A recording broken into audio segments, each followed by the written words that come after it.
Hey Dr. Trashback, how are you?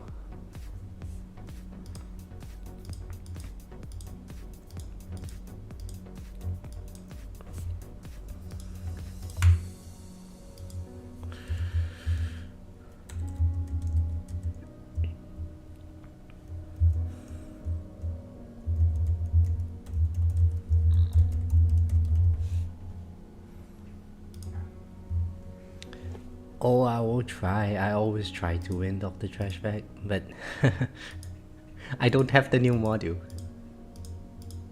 Lack of damage this tournament.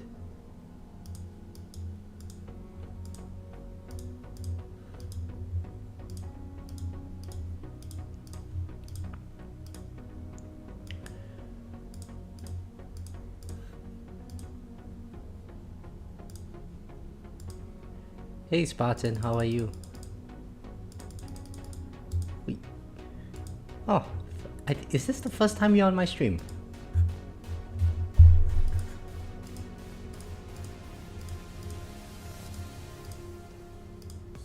Hey Graham, good morning, good evening, how are you? How are all of you today?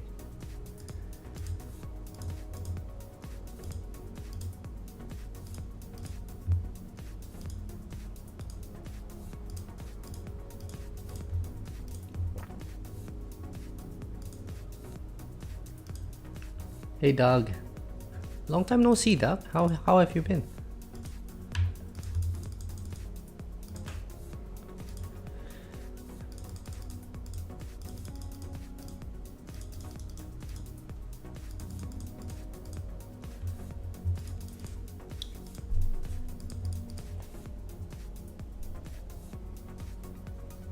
The troops are on their way.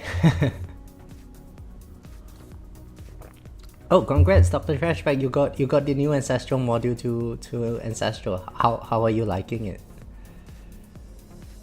Flying out to Vietnam on Saturday. Have a good holiday. I hope you enjoy your holiday. I'll be really jealous, but you deserve it.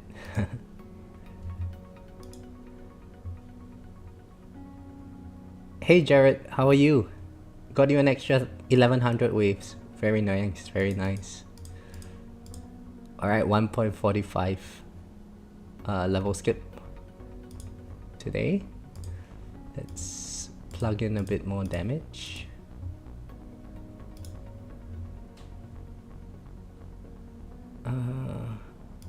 No, I'm thinking if that's a good idea. Yeah. EOS is never a bad idea.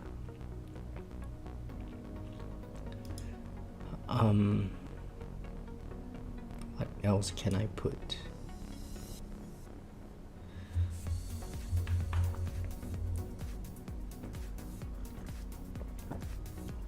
Jared says I got the new mod to Ancestral as well. Oh, I read that already. Farming runs. Very nice, very nice.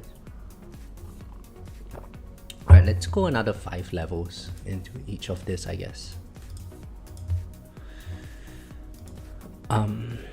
Free upgrades, yeah, might as well. And then the rest can probably go. Well, let's put another 5 here. And then we max out landmine damage.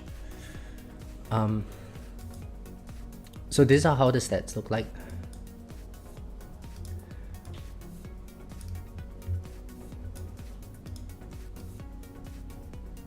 Alright, let's get 100 levels into each of this. Now, if I remember correctly, 2 tournaments ago, I remember 100 meter range did better than 80 meter range for fast ultimate for me. So we are going to keep the range at 100 today. And what I would like to do today is to test out different shockwave sizes. So I'll go through the battle conditions in a short while. Do I want to reroll my modules? Nah, let's just save for the new module. I'm so starved on reroll shots. Project funding.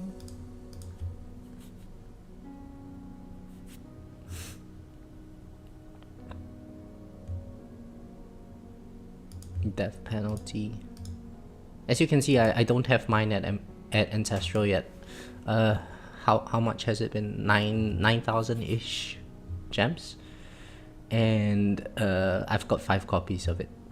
So not too bad. Not too bad. Can be better. I don't think my luck with this kind of thing is very good.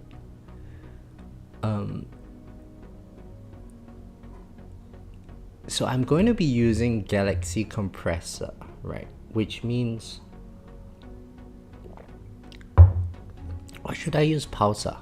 Pulsar for the ELS would be pretty useful, right? Hey Master Chief, how are you? Jared says, I don't know if I should start rolling my last Primordial Collapse or save for the next banner. I would roll for the Primordial Collapse, Jared. Based on my expectations, I don't think the next few banners would be very useful, but it's up to you. I have a lot of gems. What are you talking about? Let's do one. Ah, there we go. Easy, right? So.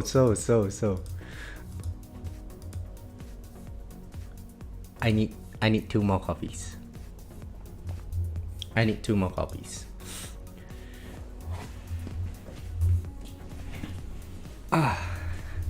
Man, if I imagine if like I get the 3000 gem pack and then I get that 2 copies now. And then suddenly Ancestral is not an issue. But the problem is I can't just stop at 2 copies. Then I would only be able to get to level 200. So I need 4 more copies to get to level 200, to get the same module level. And you know, they do add up quite a fair bit. So, well, whatever. I think that can be a problem for future me, unless like the tournament is really difficult or something. If I get a really tough bracket, I might feel very sad and end up caving. But otherwise, I'm happy to just wait for the next time I get. Or for the next tournament, I guess. So let's look at the battle conditions for today, right? We have Orb Resistance, Plasma Cannon Resistance. Orb Resistance is why I'm keeping my orb size at 1.7 instead of going more into it. Plasma Cannon Resistance makes bosses a problem for me. Coupled with fast ultimate, I think the thing that is going to kill me is going to be bosses today. Protector ultimate, well, if I get, it's luck based, right? But from the last battle condition, we had Protector ultimate, and Galaxy Compressor is good. But I don't have permanent black hole if I use Galaxy Compressor in my assistant module. So I'm thinking maybe it might be better to just use the Pulsar Harvester. And then just run with no black hole. I think that might be a better play for me for today. Ultimate weapon durations, I don't really care about that one. Hey John, how are you? Yes, please make sure you like and subscribe. But I think the 15 people that are in the stream right now probably have liked and subscribed. Hey Jimbo, thank you very much, thank you. So let me just, you know, this is what I'm thinking, right? We don't have more enemies.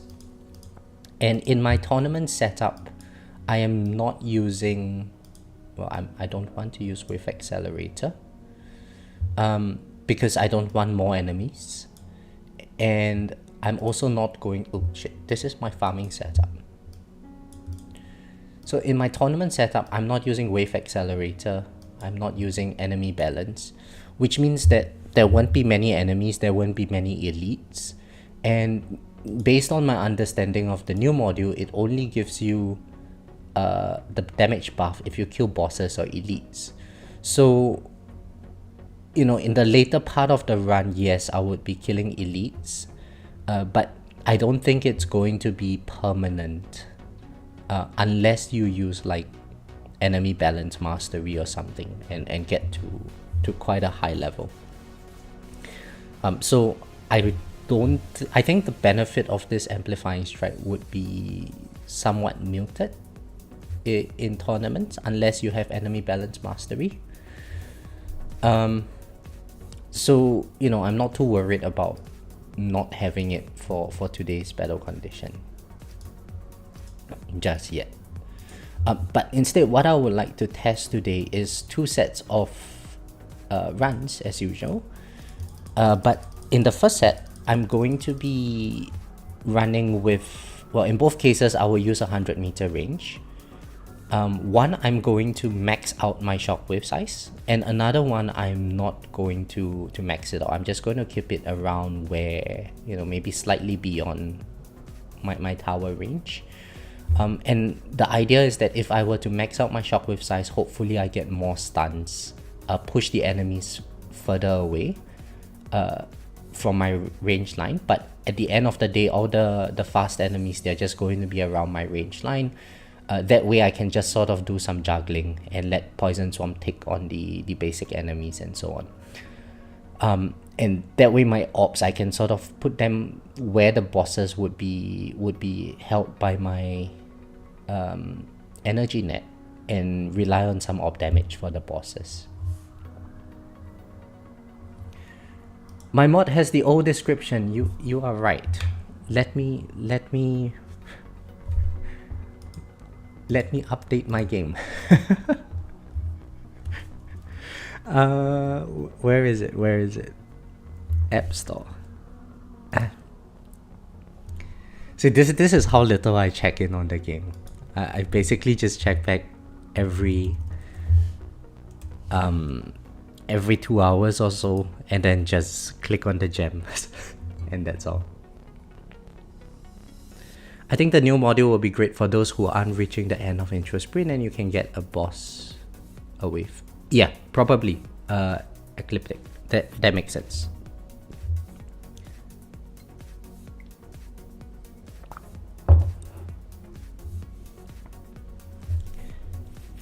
Okay, we need to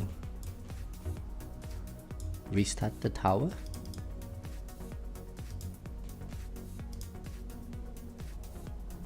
And it's updated now. All right. So, yeah, I think that's what we're going to do. Let me just make sure the range is on point first. We want 100-meter range for today. The last time was 102 meters, and I seem to get pretty decent coverage. Let's just keep it at 100. And for my shockwave size, I will manually do it in the run. So let me just double check that everything is set up. This is my typical tournament setup. I'm running primordial. Oh, I can't run primordial collapse because I'm not going to be using black hole. So I guess harmony conductor. Yes. All right. So this is done. Should I try re-rolling my harmony conductor? It's okay. My substat efficiency is not very good yet. So let's try let's try this out. I have absolutely no idea how we will go. Oh, I can't even get 1 level into ACP. Oh, that's sad. Well, anyway, let's get started with the tournament. So first run, I'm going to be using a shockwave size. Let's just use max shockwave size for this run.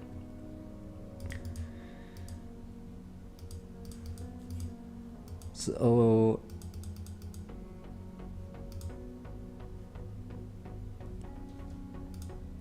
let's see.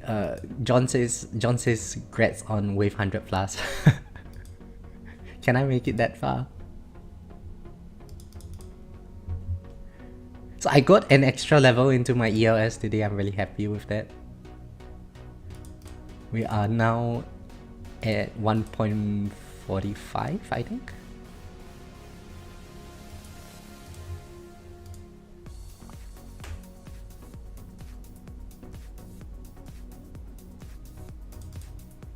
Oh, look at that, 71% ELS and still going. All right.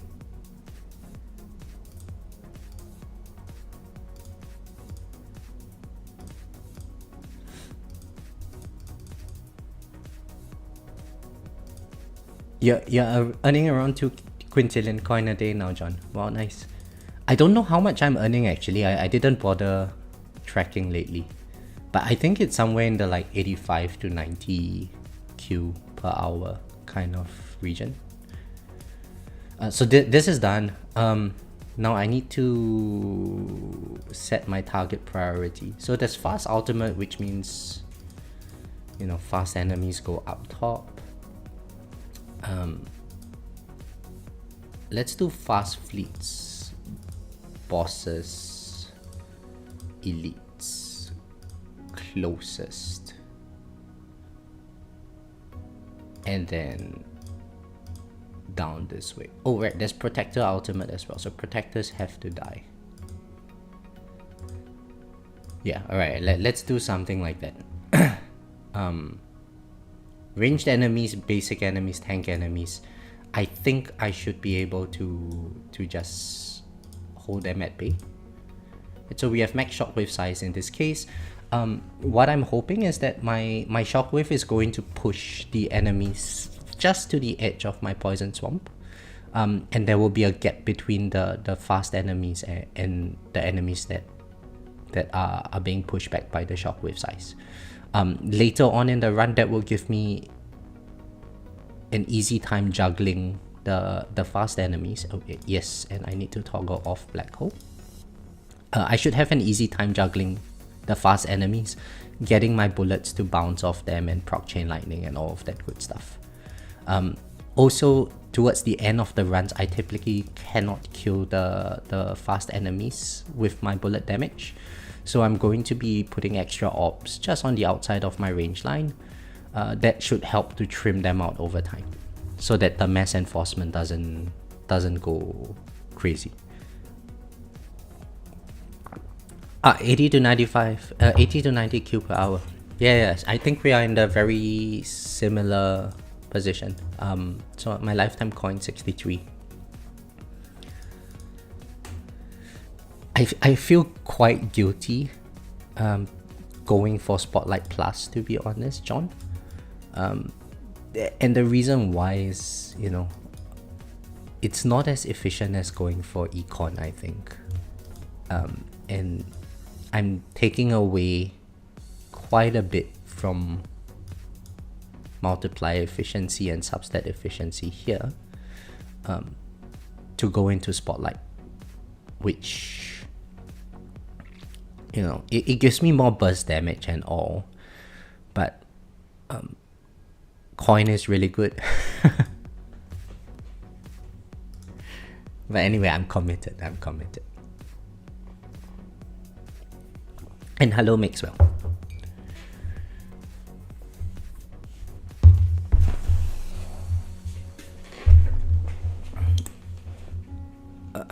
Let me lower the music volume a little bit. I think someone said it was quite loud the previous stream.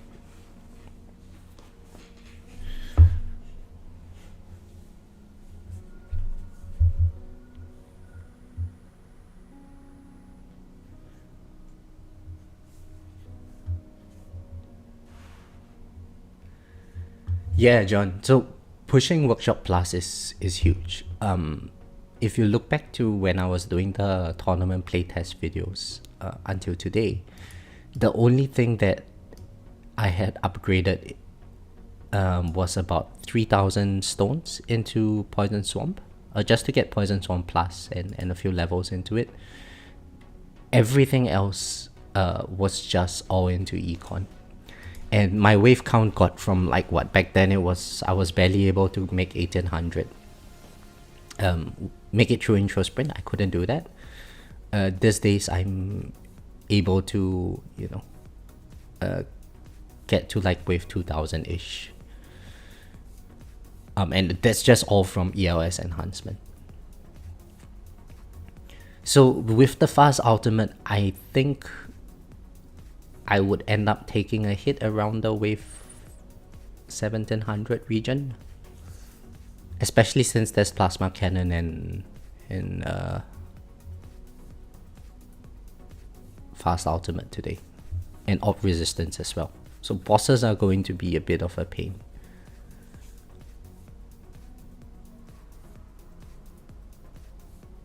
Dizzy, is that my third ultimate weapon plus? Let me think. I have... No, it would be my fourth one. I have GT plus, Spotlight plus, and GT plus, Poison Swarm plus, and CF plus. Hey Nikin, good morning. Thank you very much.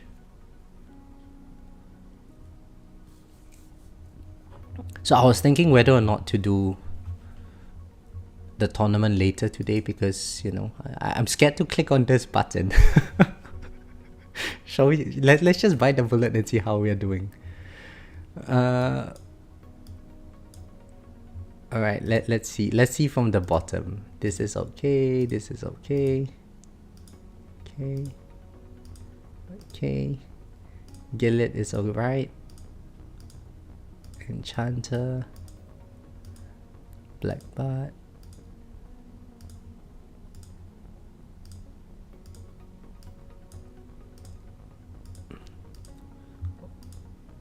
Alright, so far so good. But I mean, I am looking from the bottom.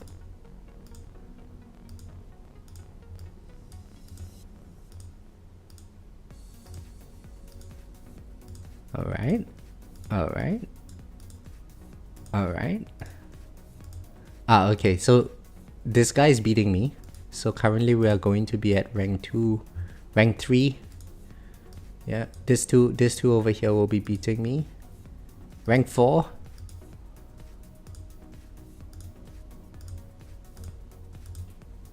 Alright, so I think we'll end up at rank 4. You Lying, Slow, and someone else. And Brophy. They are going to be beating me. But rank 4, it's okay. Same rewards as rank 1. Now, I'm pretty sure those 3 above me, they would also have the new module. So hopefully they use the new module and their wave count doesn't really improve because lack of elites and whatnot. And then maybe I get a few lucky death penalty procs and stuff and I end up getting into second place. Who knows? We shall see.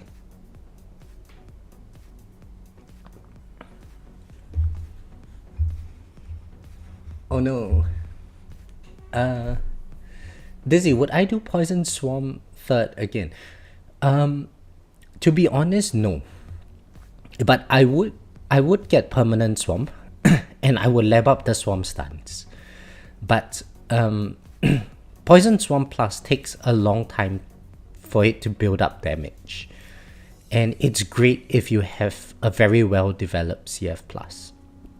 So right now my CF Plus is at level 10. I would think that this is about where I need to be in order to see the benefits of Poison Swarm Plus. Before that, when I was at CF like 7, 8, Chain Lightning was still doing like 5x the damage of Poison Swarm in my tournament runs. But now that I get to spin the enemies around for longer, I can actually see that Poison Swarm Plus is doing more damage than my Chain Lightning. If I had to do it again, I would probably get permanent Poison Swarm and then do the labs for stuns and radius and put the stones into Spotlight Plus for the bursty damage profile. I think that would be a better option. So I think Skylar used Spotlight Plus before Poison Swarm Plus, and so did 589, if you know them. And both of them, they had lower base damage than I do. because of module levels and whatnot. But they were outperforming me in tournaments in terms of the wave counts. But you know, if you had an unlimited supply of stones, then get everything. Dr. Trashback, oh no, wife aggro wanted me to change her windshield wiper. Hey, it's nice to feel wanted.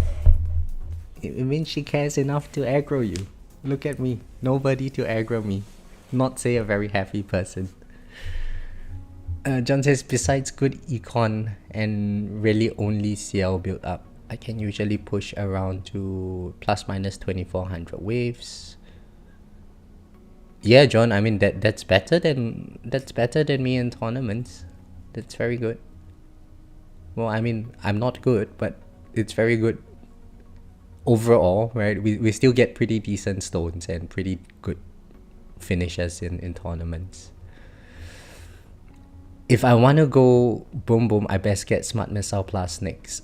Jimbo, so yeah, so with boom boom, we don't exactly need Smart Missile plus just yet. What would really make it work would be Space Displacer, so that the inner landmines can go boom and get more controls on the enemies.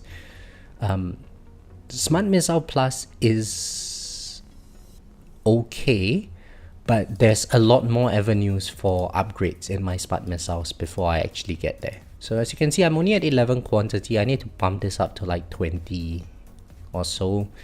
Cooldown down to 8 seconds before, and damage, you know, maybe a bit more, like 800-900 times, same as my Chain Lightning, before I can start thinking about getting Smart Missile plus. But eventually, yeah, the goal would be to get Smart Missile plus.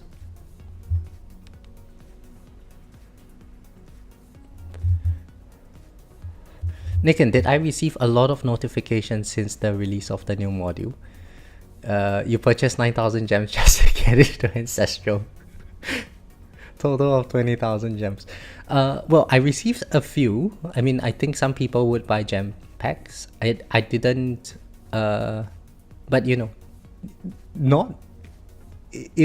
it's not like a lot of people would use my code. I received a few notifications though. Spartan's one probably went crazy. Right, Spartan has a very big channel. Was that pre-poison swarm? What was that pre-poison swarm change? What do you mean, Dizzy? Hey, good morning, Bagels. How are you? I really want CF plus, but I keep getting sidetracked and I'm always too attached to Econ because I feel safe with it. John, I don't think Econ is bad. We would need Econ for such a long time, and you know, you can't really fire a cannon from a canoe, right? So if you focus on Econ first, you're setting the foundation, right? Just being able to afford stuff, being able to afford your labs, your enhancements, and so on, that's much better than getting that 25 to 50 stones extra in tournaments. And I would be very surprised if you can actually get like 50-ish more stones per tournament by not focusing on Econ. At some point, people are going to catch up, right? And the divergence is pretty significant. If I make 1% more coin than you every day, eventually my damage is going to catch up with you, but your coin will never catch up with me, and that 1% is going to compound for a very, very long time before we eventually before you eventually, you know, converge to a ratio of 1.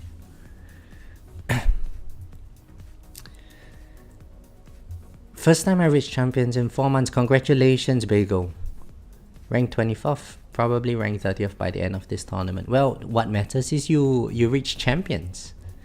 And it's only taken you 4 months. I was, back then, before Legends League was around, I was in Champions for like a year. And thank you very much for using my code.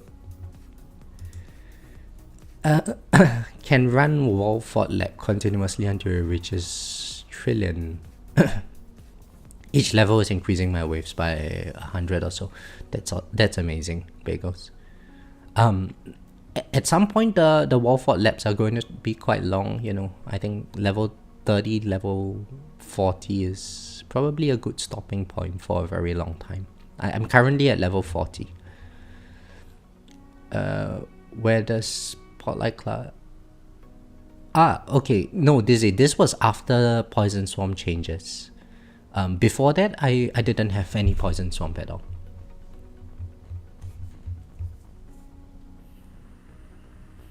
Hey Nu, how are you? I will pour 5,000 stones into GT Plus as per... Do it, Nicken. Do it. I totally in support of GT Plus. And if you can do more, do more. It never hurts.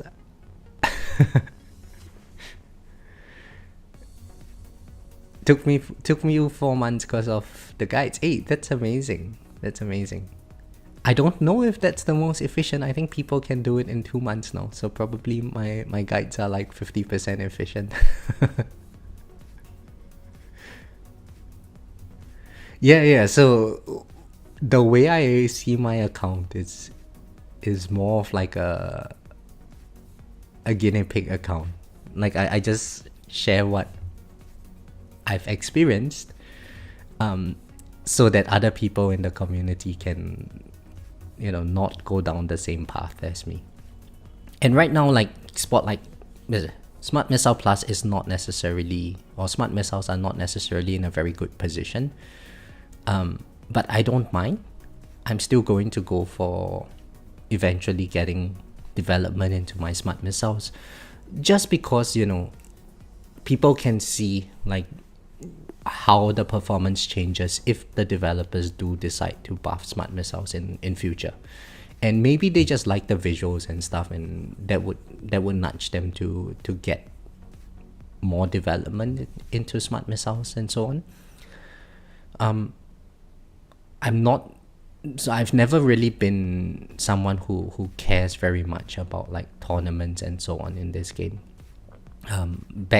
Back when I first started playing this game, everyone was always just, well, you do the tournaments, just get as high of a wave count as you can, and then it's just back to farming. And for the most part, this game has been pretty much AFK for me. So yeah. Makes your compound interest is the most powerful force in the universe. Oh yeah. How far am I on tier 19, 20, and 21 milestones? Yeah, let me pull up the stats. So tier 19, 25, 47. I could have gotten higher, but I didn't. Skylar actually completed tier 19 yesterday. I think 589 completed it as well. But they both have the new module. So I think once I get the new module to Ancestral 1 star, I would be able to complete tier 19. Tier 20 and tier 21, I couldn't get any further than this too. The overcharged enemies, man, they just mess with me so much. I don't have any burst damage. But all of that is about to change once I get the new module.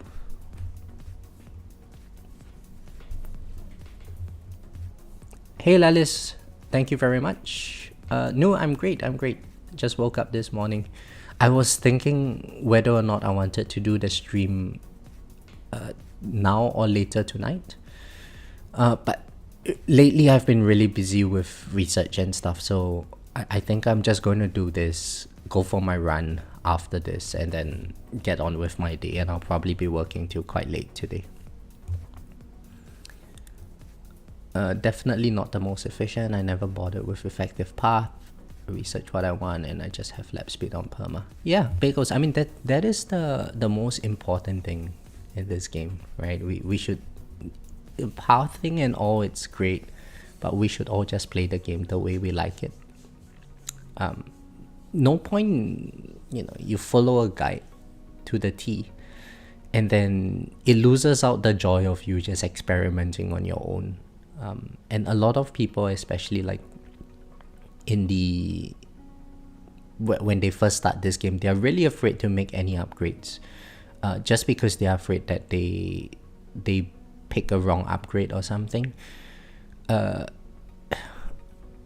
the grand scheme of things, it doesn't make much of a difference, right? I guess some stuff do make a difference, like if you desync your black hole with GT and Deathwave, then that's a big no-no. But aside from that, there's a lot of trial and error involved, and it's not going to affect your overall coin and wave count by very much. Nicken says, took me 2 to 3 months playing before I qualified to Legends, another month to stay in Legends. Oh, that is very fast, Nicken. I guess it's possible with stone spending. If you are not spending on stones, I don't think it's possible in that case. But that's amazing.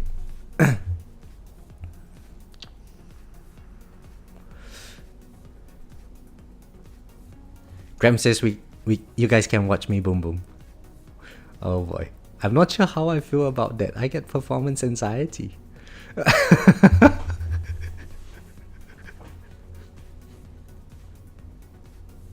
My poor tower. Look at it. It's not permanently gold now. Vego says I managed to level 10 my auto pick rank and have 5 perk bands, so I can now auto choose perk without a worry. That's great, Bagels. So if you could get it to 6 or 7 perk bands, it's even better.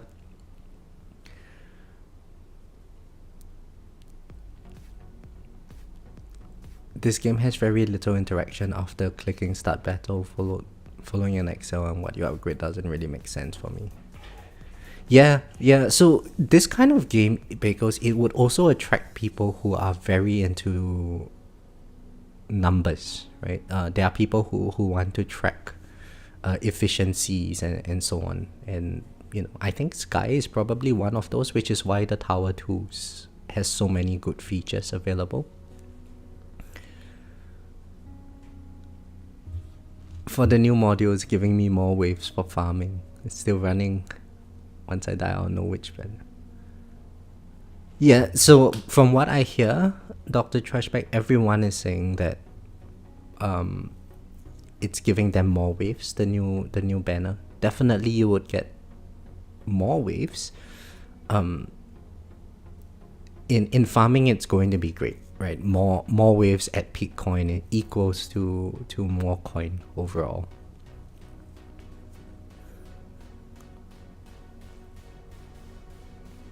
Still have not maximized the module effects on the new module. Well, we're getting there. New module gave me 300 more waves in tier 12. Wow, 300 waves. I reckon that's going to give me about the same, like 100, 200 waves, maybe 200 waves in my farming runs.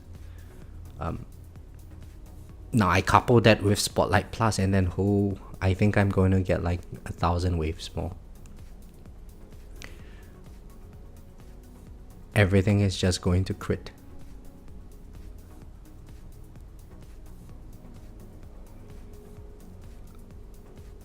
Especially if you have the, what is that? The damage limiter. I think that would be great, right? You do more damage, but at the start you can still limit the damage.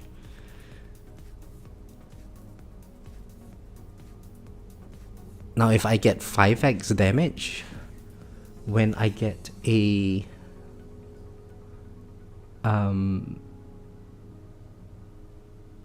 if I get the 5x damage when I get a Death Defy, I'm going to be getting, what, 25Q of damage? Oh, that will be so nice. What a pretty thing to see.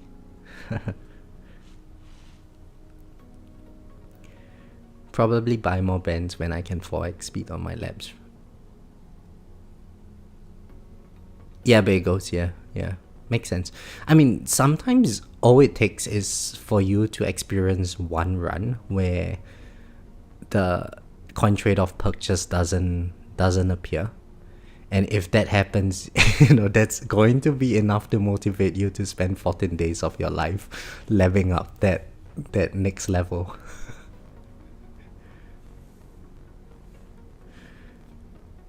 Alright, I need to get my hands ready for turning on demon mode. I just lost my wall.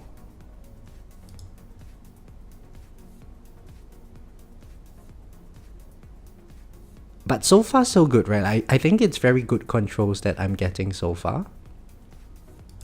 Right, let's pop this off.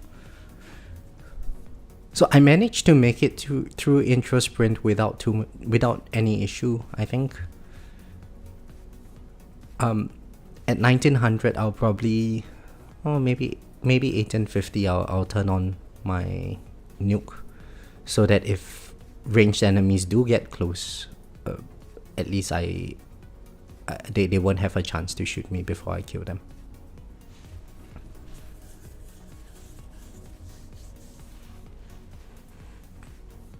Oh yes, Bagel. Yes, thank you very much. If you haven't liked the video, please like it. Thank you very much.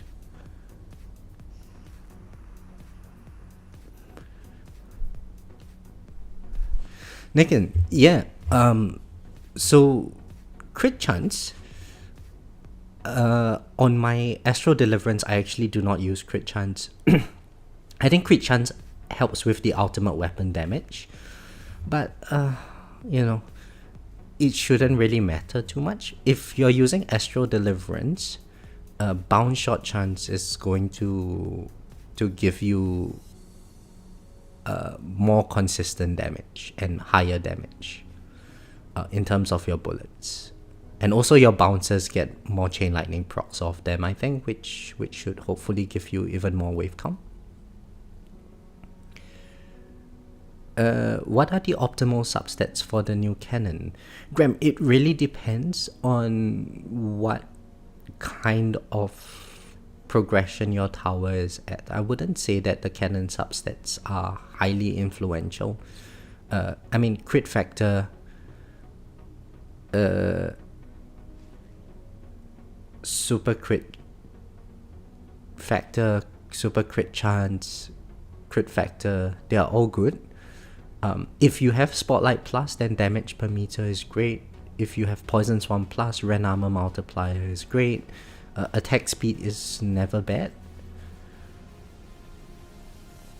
And so yeah, honestly I would just pick whatever comes up, unless we are really optimizing for the very, very end game, but I am not at that level yet.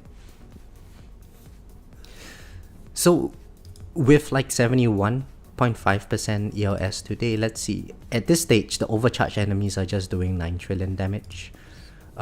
I can tank that, right? As long as my wall doesn't drop, the overcharged enemies are not going to be dangerous for quite some time. Lely says, should I keep putting more coins into ELS? I'm 360 in both. Yeah, get it up. You get it up to 400 would be a good stopping point at the start. And then when you get GT Plus and you have spare coins and stuff, just pump it up to as high as you can get. Mine are currently at 600 and I'm really liking it. By wave like 50 in my farming runs, everything is go box, and so my setup takes like 1 minute, and I'm just able to leave it for like the next 5-6 hours.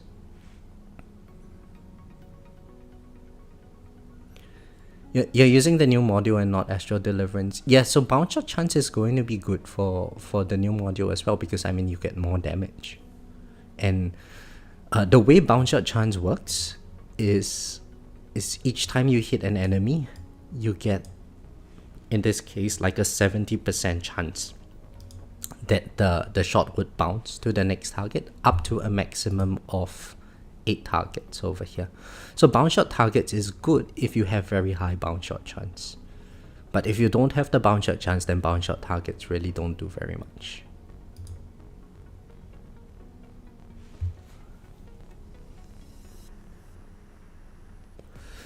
I just pulled on the new banner. I got a dimension core. Congratulations. Oh, hang on. It's Lelis, right? Lelis, you still don't have your dimension core.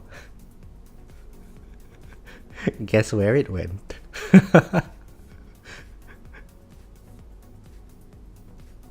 I mean, if you guys saw Greeny's video, he got 3 of the new module in one pull, right? So that guy has been stealing all of our... well, all of mine, I guess. I've got 5 copies. But then again, I've only spent about 9,000 gems on pulling the module. I should be able to get the next 4 copies. Right? I need 4 more to get Ancestral 1 star. We have 2 weeks to go. Fingers crossed. Fingers crossed. I don't want to speak too early and then I get nothing for the next 2 weeks. That would be miserable. I'll probably be EHP for the next 1.5 years, so I don't bother with the new cannon module. Yeah, Bagels, I mean, that makes sense.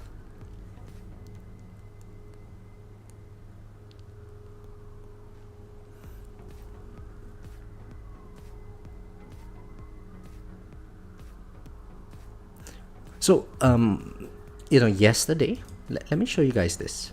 This is crazy. My project funding is now at 4 star, right? And you know, project funding came out so long after Black Hole Digester. And yesterday I put on the banner and I got a project funding. And so that's how I got it to 4 star. Now, check out my Black Hole Digester, guys. It's 2 stars. And like I had like an extra year of pulling modules, and my Black Hole Digester is still less than this project funding. I don't understand what the hell is going on with my account. It's like Black Hole Digester never wants to appear. And it would be so nice if I can 5-star my Black Hole Digester. It's going to give me like at least a couple of 100 coin multiplier in my farming runs.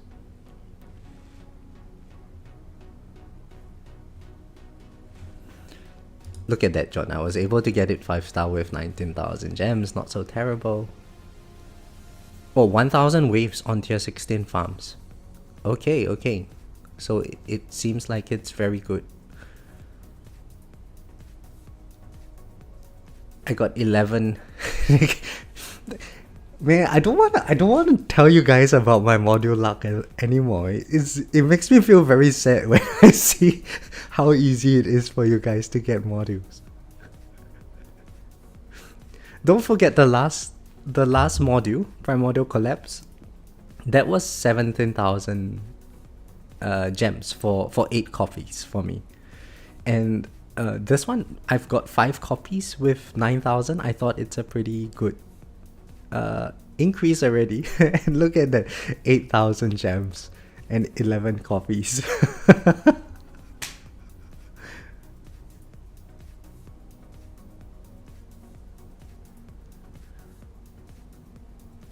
Well, but congratulations to all of you who have the ancestral version. You max 2 common cards before I put on second win. But second win is a rare card, so that makes sense. Jimbo says, I have 5-star Black Hole Digester and my 2-star Galaxy Compressor still outperforms it. Yeah, so Jimbo, with Black Hole Digester, you do need a high uptime on your trio of ultimate weapons. I think for me it outperformed when my Multiverse Nexus was at 57 seconds. Well, when Death Wave was at 70 seconds cooldown.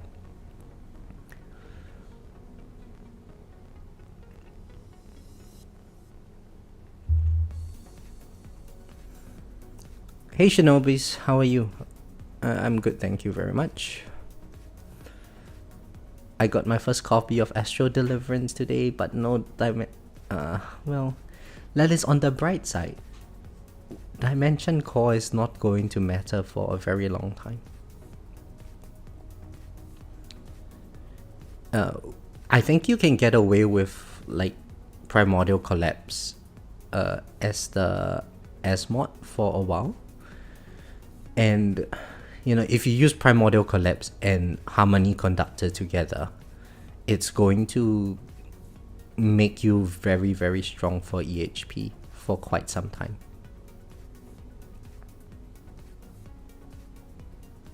Why is my coin bot so big? That's a very, very nice looking coin bot, eh? Chip and being Annihilator Mythic game keeps giving me useless mods. Hey, I use Chip in my farming runs, Bagel. The damage amplification helps. Yeah, the last one I spent close to 12k and only got 3. Yeah. I feel your pain, Nu. Oh, alright, so next boss wave, let's pop nuke. Actually, maybe I should save. Let's just use it now, since there was that overcharge enemy. I didn't want. That gives my wall a bit of time to regen a little bit. As you can see, my damage is a bit lesser than what it was last tournament. I was at 280 something trillion damage, and yes, it will tick up over time. But I actually have less damage enhancements today. It's sitting at 2.65 instead of 2.8 like last tournament. Because I got an extra level into EOS, and oh, look at that, 12 trillion damage. Overcharge enemies are not an issue for me at this stage. Assuming my wall is up. If my wall is not up, then yeah, that's a problem.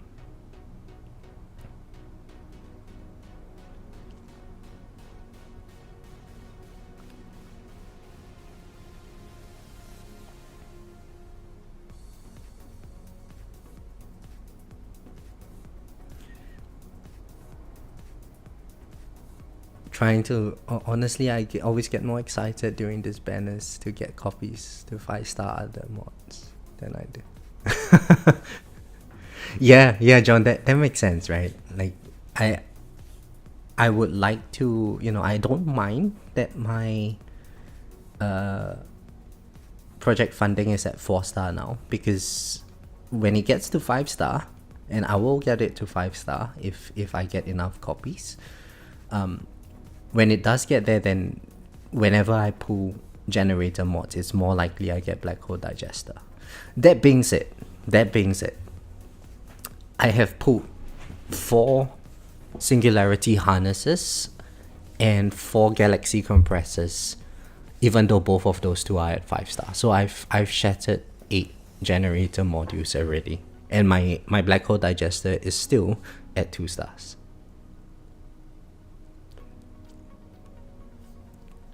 I'm relying on my MVN as I messed up the cooldown of my GT. Oh, Bagels, I'm sorry to hear that. Shinobis, no, I do not have the new mod at Ancestral. I'm doing Shockwave size testing. So this is a max Shockwave run. And the idea is to push the common enemies out so that I can sort of juggle the fast enemies.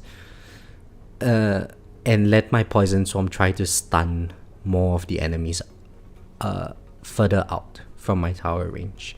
That should hopefully give me, you know, if there is a gap between where the fast enemies are and where the boss is, it should allow me to at least benefit a little bit from the bosses having less speed up buff from the fast ultimates, if that makes sense.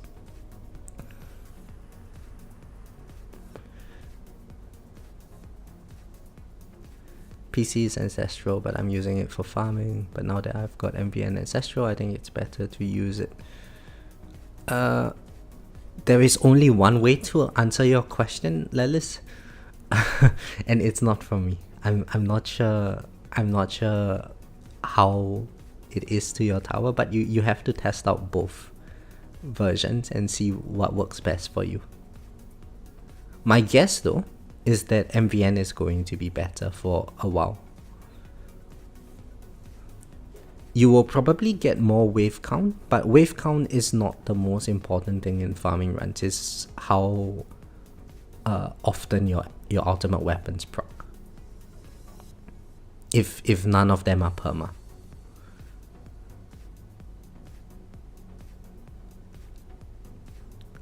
Oh, John, you have no idea. Futs has taken, you know, I'm pretty sure they tagged my account with like bad luck. Oh, look at this person, played for so long. Let's just give him all the bad luck in the world so he will never stop playing.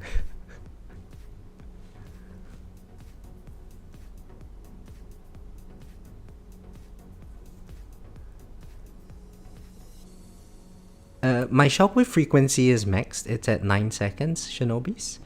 I've just decided to max out my shockwave size, so it's at 3.45 now. You can see like my shockwave size is like popping out beyond my tower range. In the next run, I'm going to keep my shockwave size just at the outside of my tower range, so maybe slightly lower. And that way I just juggle all the enemies. Now in that second run, because there are more enemies for me to bounce bullets off, I should get a lot more chain lightning damage. And still, chain lightning damage is very important for me at this stage, because my chain lightning multiplier is the highest amongst my damage ultimate weapons. So you know, I think the second one would give me less survivability but more damage. This one gives me slightly more survivability but a lot less bullet damage. And we can track that number by looking at the bullet count later on. Where is it? Projectile count, right? Now currently I'm only at 91,000 projectile count. And you can see like my tower isn't really shooting very much. So the main reason for that is because most of the enemies, they are controlled to the outside of my range line. The only bullets I'm getting is from juggling fast ultimates, if they do get to my tower, and bosses.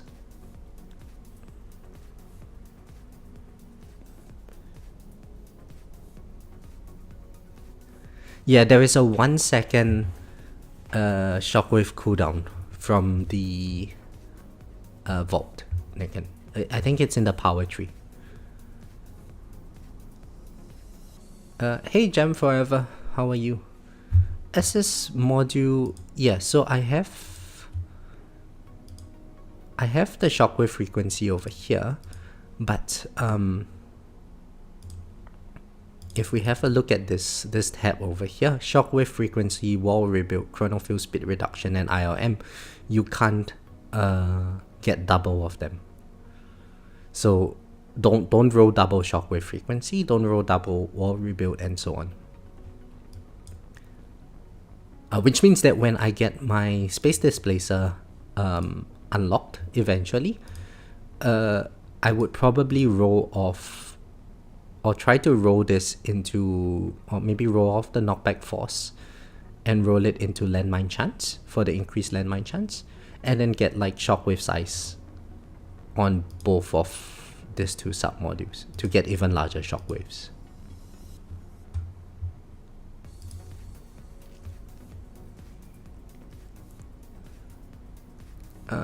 Just working on putting the family to bed. Oh, nice.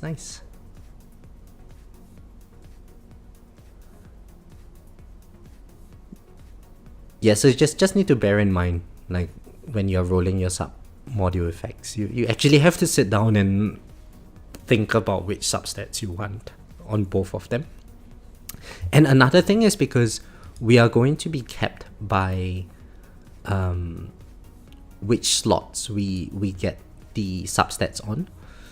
For instance, if we look at my Pulsar Harvester, if suppose I got enemy attack level skip at the 201 slot, it's not going to be as useful for me as if I get it like right up top over here, because it's going to take a while to get this SMod to 201.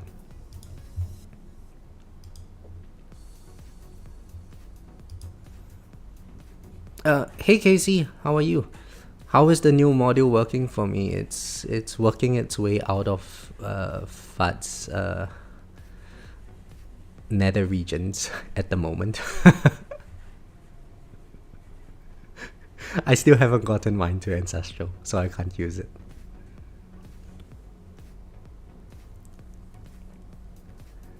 I'm still lacking 2 copies to get mine to Ancestral, but I need 4 copies to start using it, because my Canon module is above 201. Hey Noah, how are you? How are you? How have you been? Noah is one of my guildies, guys. Noah and Master Chief, if Master Chief is still here. They are both my guildies. My health is greater than my coin. Yeah, bro. I'm EHPing my way, and look at this. 70% attack level skip. Haha. Look at them tickle me for 16 trillion damage, right? And then I still have my damage reduction of 64%. So I don't know, I can't do math. I can't do arithmetic. They don't hit very hard, overcharge enemies right now. They would hit very hard when my wall breaks. And so that is why I think like health regen mastery is actually decent. I might get health regen mastery and fortress mastery and slot them in my farming runs. Because then when my wall breaks, and it will break at some point, right? Once bosses start hitting it, when I get my wall rebuilt as quickly as possible and just getting the wall fortification to be as high as possible. When fleets come, specifically when overcharged enemies come, they are not going to be dangerous. And that way I get to preserve my energy shield, so that if the next boss comes, it takes out my energy shield. I can actually survive for a bit longer. Hey JP, how are you? Curious though if you need to Ancestral as glass cannon, as you may be killing enough quickly to get perma 5x without it being Ancestral for the extra time. So Shinobis, it depends on the battle conditions. If we look at this set of battle conditions, elites are not really spawning that often, because we don't have the more enemies battle condition. And bosses come once every 5 waves. So the thing about damage in this game is that consistency is much more important. With econ related stuff, you want all your ultimate weapons, say, to activate at the same time to get as high of a multiplier on each enemy. But with damage, you actually want your damage to be as consistent as possible over time. So that way you have the highest probability of killing every enemy on screen.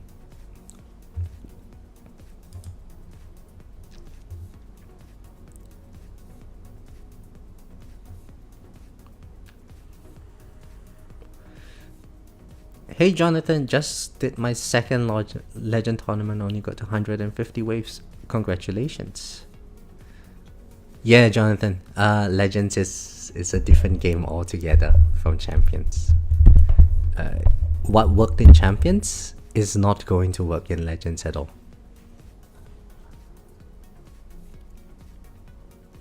But 150 for your first Legends second Legends tournament is very good.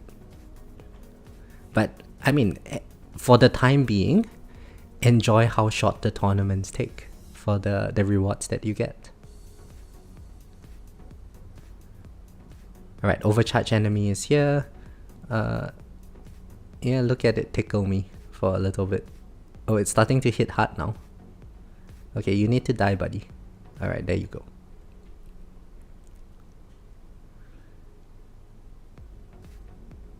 It just occurred to me that AS would be great. What's it? Attack speed would be great with basic ultimate. Why do you say so, Jamin? With the new module slots and new modules being released, there are so many fun options I can foresee. Yeah, I agree, Shinobis. Yeah, it's better than the 2 hours of champions. Oh shit. Something hit my wall. Tex, what hit my wall, Tex?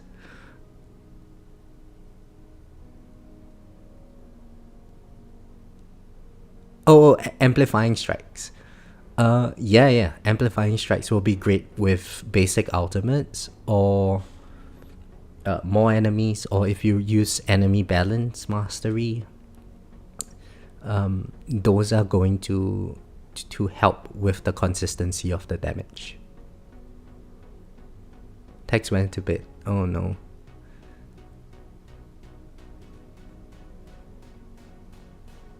Well, something hit my wall.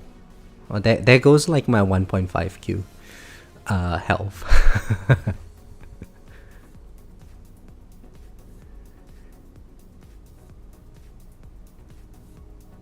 Muffin Top, hello.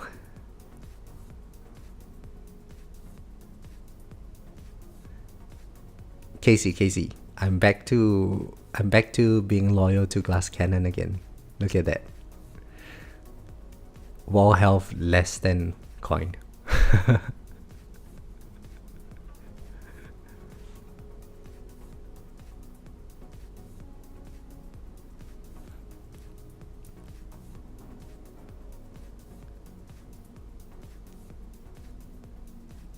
And so this is the reason why I think between wall fortification and wall regen or health regen, those other two labs would be more useful than wall fortification. Look at how fast this guy is chunking down my... Alright, now it's going to take out my energy shield charges. It took out all my energy shield charges. I hate this overcharge enemies. I really hate them. Well, at least demon mode is back. And I'm glad it's back because that would have been my second win.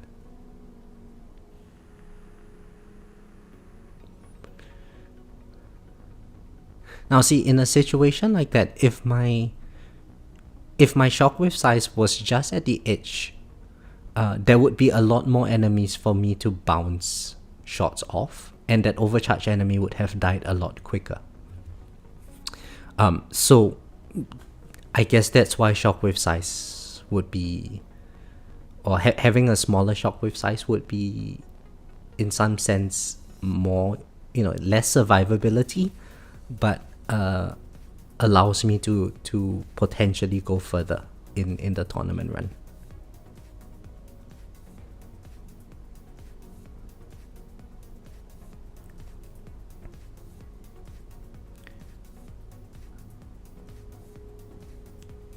I just got my first amplifying strikes. Really excited to see how that 5x extends my Death Wave wall stage.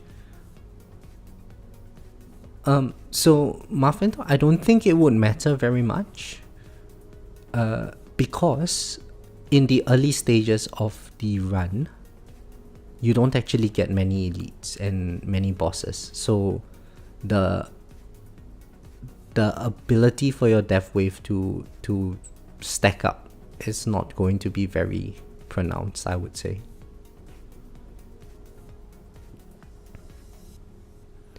I wish ES charges were to prevent kill shots. Yeah, that's where Defy comes from, John. But yes, I completely agree with you. I wish like overcharged enemies did not take off energy shield charges. If they could do that, that would be well, I guess that defeats the purpose of making the tournament runs shorter. Because this kind of problem wouldn't happen in farming runs for a very long time for us.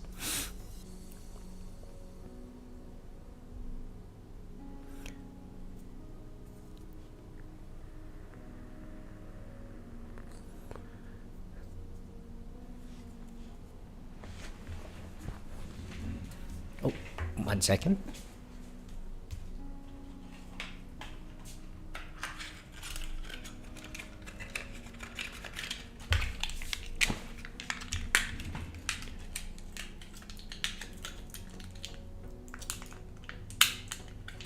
My first boss comes directly before my first round of ultimate weapons.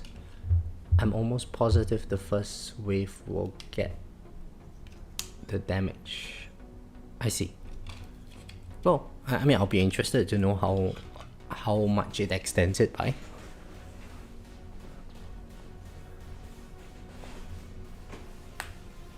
You know, sometimes I think like maybe I should go back and try to do a tier 11 run. Relieve the post-traumatic stress that I experience. For those of you who don't know, I spent like a year and a half or more in tier 11 doing Obless Devil. It was the most painful experience in this game ever. I hated every second of it.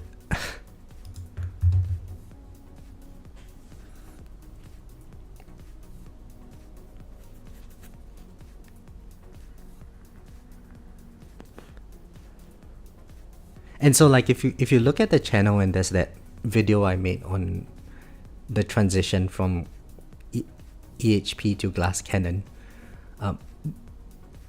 I think that's the most popular video, and honestly that's the video that I was the most excited to make on this channel, because finally I could get out of that stage which I hated so much.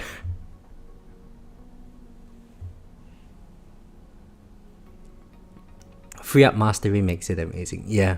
So this was even before masteries were a thing, Casey.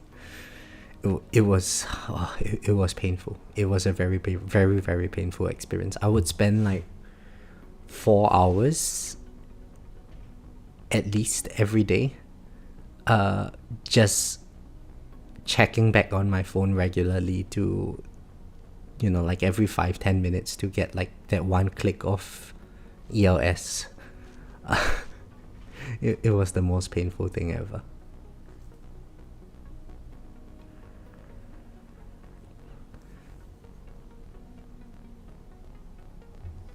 Oh wow, Muffin Town. You watched that video 5 times. Well, thank you very much for that. Well, damn it. I wish the channel was monetized. But you know what? I think when the channel is monetized, I wouldn't be able to monetize any of those earlier videos, because I'm an idiot, right? And apparently when people say that there is no copyright sounds or something, it doesn't actually mean that. So all of that old videos, I was just using some background sound effect just to mute like the sounds that go on in the background of my plays. And now I've got like copyright infringements copyright strikes on all of those videos, right? Which means that if the channel ever gets monetized, I think I'm going to receive hundreds and hundreds of emails from YouTube saying that the video cannot be monetized.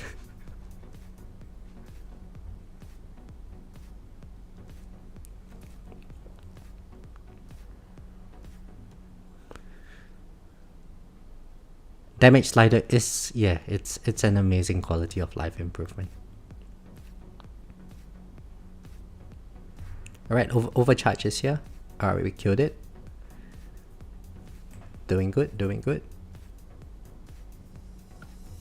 I was running a free up friendly devil for a bit. Real good for farming, real bad for pushing milestones or tournaments. Yeah, Muffin Top, I agree. So I think, oh shit, alright, I just lost an energy shield charge. Well, it's about time that I'm almost dead anyway, right? I shouldn't be expecting more than like 2250 waves with my current progress.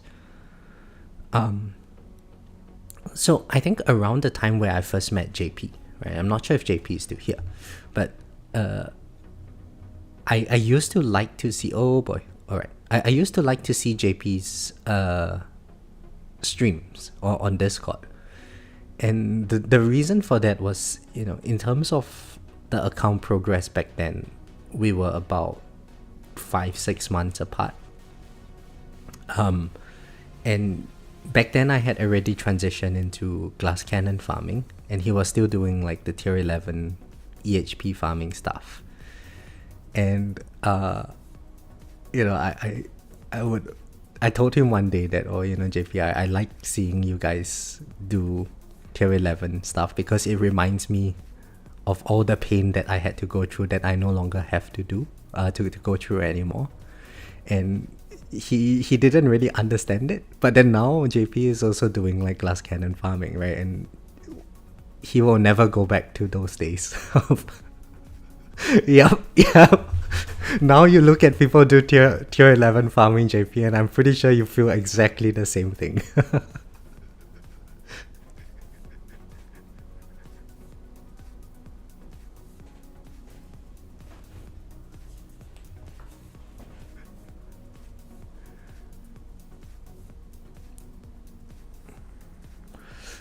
John, that would be a good question for Tags if you see him around. However, he went to bed. And I'm not sure how to use the effective path sheet because I personally don't use any spreadsheets. Oh, it disabled something. Oh boy, it disabled Chronofield. This is very bad. And thankfully I have Poison Swarm stuns. Oh, whoa, surprisingly I did not lose anything. But where is my Chronofield? Why is my Chronofield not back? Oh, okay, it's back. Oh, I feel safe now. Oh, that would have been disastrous at later wave counts. I would have instantly died there.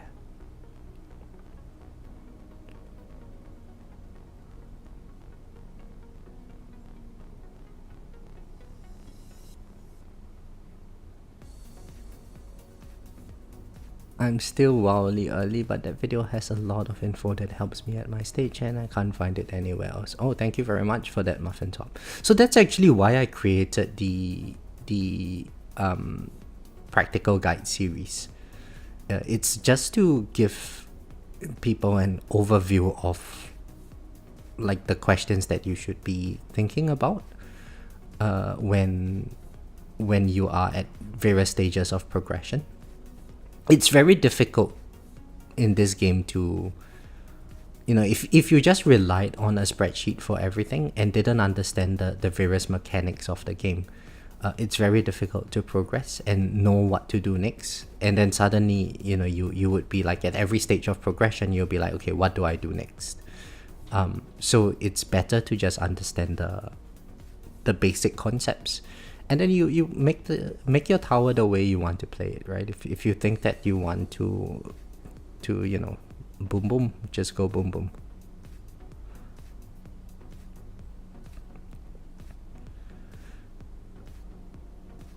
They generate too much same among the player base. Yeah, I agree, Dizzy. I agree.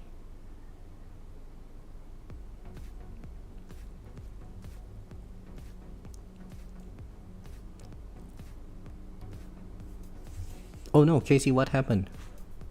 Why oh no?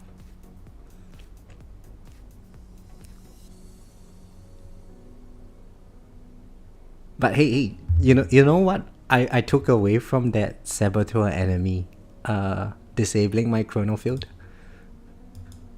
56 attack speed is more than enough, guys. We were able to juggle the enemies long enough. Who needs attack speed?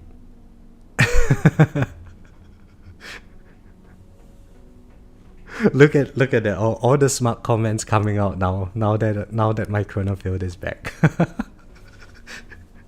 Before that was like, oh shit, I'm in trouble.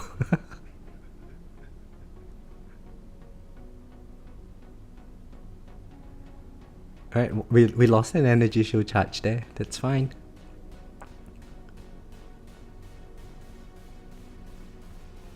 Yeah, my chrono field lost. I thought I was dead. I honestly thought I was dead. Saps are actually dangerous. Eh? If they get rid of your chrono field, oh, that was nerve wracking.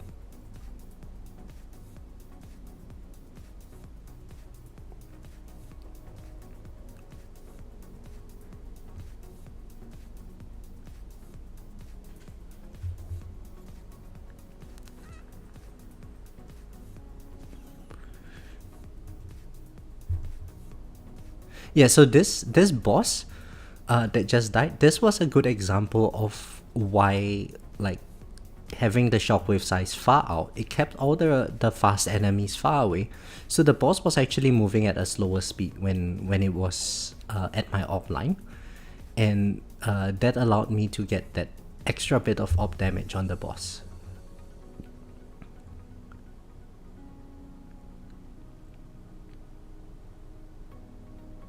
Yeah, John, I totally understand how you feel. 68 attack speed, that's high.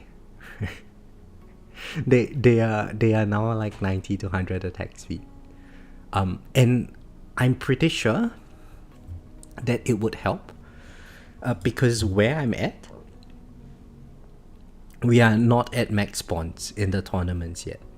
But eventually, oh boy, eventually when we do get to max spawns, I am sure that having that extra damage, that extra attack speed to juggle the enemies, it's going to matter a lot back there, when that time comes. On top of that, chain lightning damage is really important. Protector ultimate is not an issue when we have, say, chain lightning plus fully developed. So with the higher attack speed, you basically just melt protectors.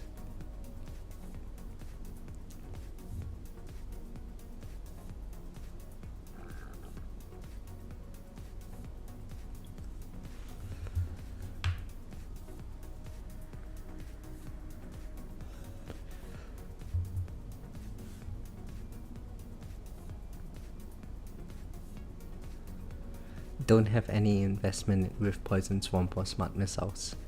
So, John, what happens then if you get a saboteur and it disables your chain lightning in your tournaments? Do you just fall over and die instantly?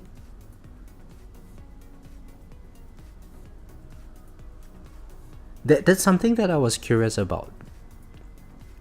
Because, like, back then I told people that when you want to get to legends, you should try to ideally get maybe two ultimate weapons so they can synergize with one another for damage.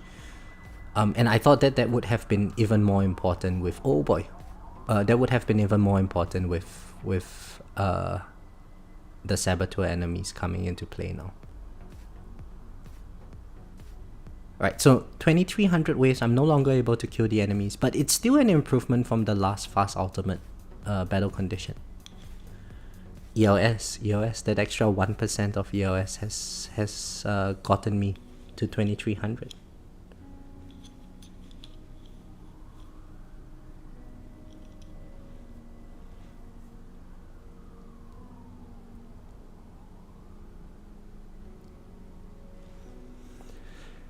Then yeah, oh, I see. Well, I mean, at least when second wind procs, it resets the board. Is Plasma Cannon Mastery worth it? I kept on dying from race. I don't have it, but I would like to have it, Niken. It's probably, something for future me to work on. But I would say that Plasma Cannon Mastery compared to Spotlight Plus is better because it buffs overall. Oh, and let's just pop Smart Missiles now. It didn't do anything. I don't know what it popped. But all of these enemies, they're going to fling forward to my tower and kill me. There, look, I just got a Defy. Oh, 17Q of damage. Oh, imagine if I had Amplifying Strikes, guys. What would this be? This would be, what, 17 times 5? 85Q damage. Oh. Well, thankfully this is not Death Defy. There's Death Defy down this battle condition. If there's no Death Defy down, I think the variance in the wave count would be insane.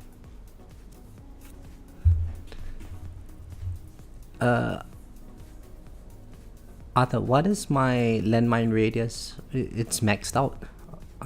Let me see. It's 1.5, but I have the cut mastery, so that increases the radius of my landmines.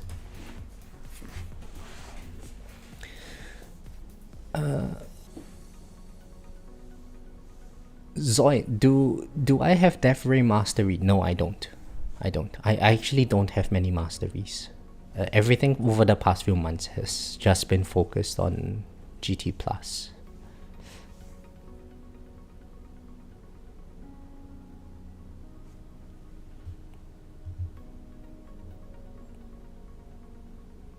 Let me show you the masteries that I have. So damage, range, cash, slow aura, enemy balance, free upgrades, extra orb, wave skip, intro sprint, recovery package, chance, super tower, demon mode, wave accelerator, berserker, ultimate weapon, crit nuke, and AoE mastery. I mean, I would really like energy shield mastery.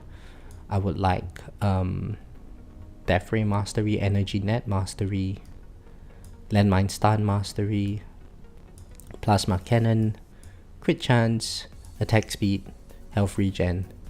There's so many more that I need. How many is that? 1, 2, 3.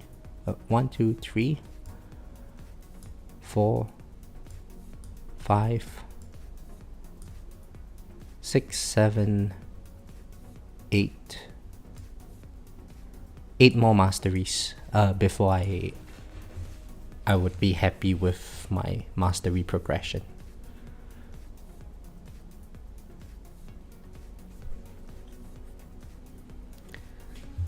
Landmine radius was bugged, Niken? I didn't know about that. What is the bug?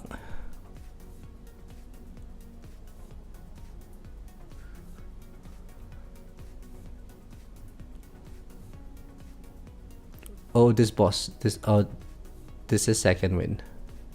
There we go.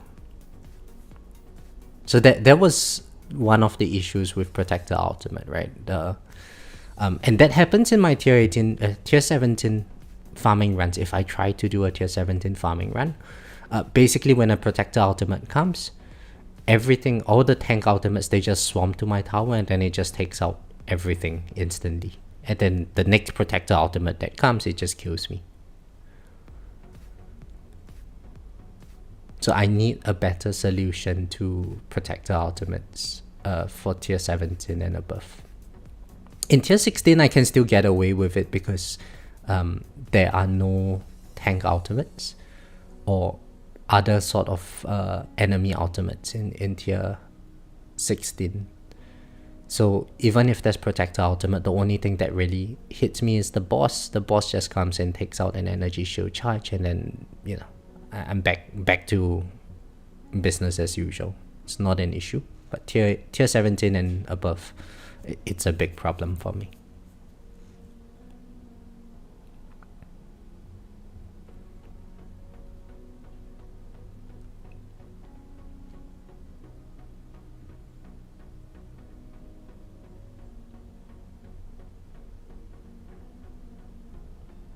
Okay, we're still hanging in there. I don't know if we can get to 2400. Very, very unlikely.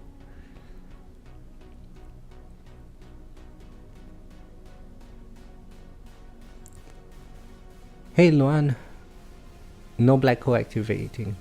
Yes, so I'm not using black hole in this tournament,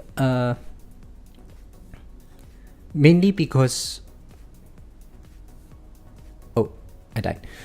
Mainly because when I'm trying to keep the fast enemies as far away from my tower as possible, and I don't want the ranged enemies to get, say, pulled into the center of my black hole. Imagine the center of my black hole is here at this coin sign, right?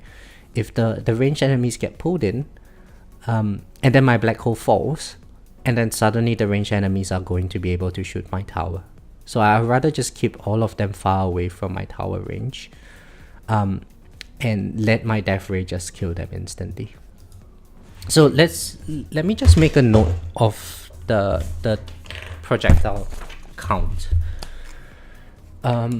So we did a total of 355.88 thousand count. This is with 3.55 shockwave size, and my chain lightning damage was 24.13 AA chain lightning damage. Actually, I'm an idiot. Why don't I just screenshot this? Oh my god, I'm an idiot.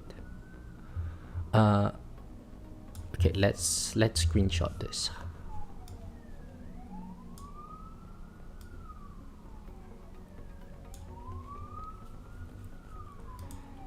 Capture. Yeah, the rest is not very important. These are all coin related stuff. How did the... Okay, so Saboteur 15, Commander 16, Overcharges 18.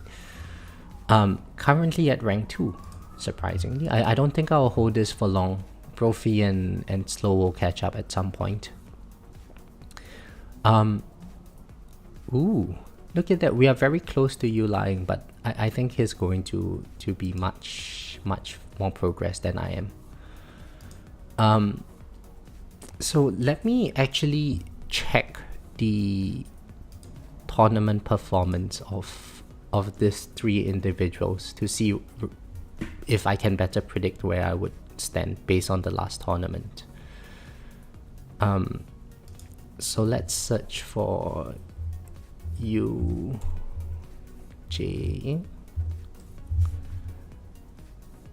Okay, so this guy was at 254 last tournament.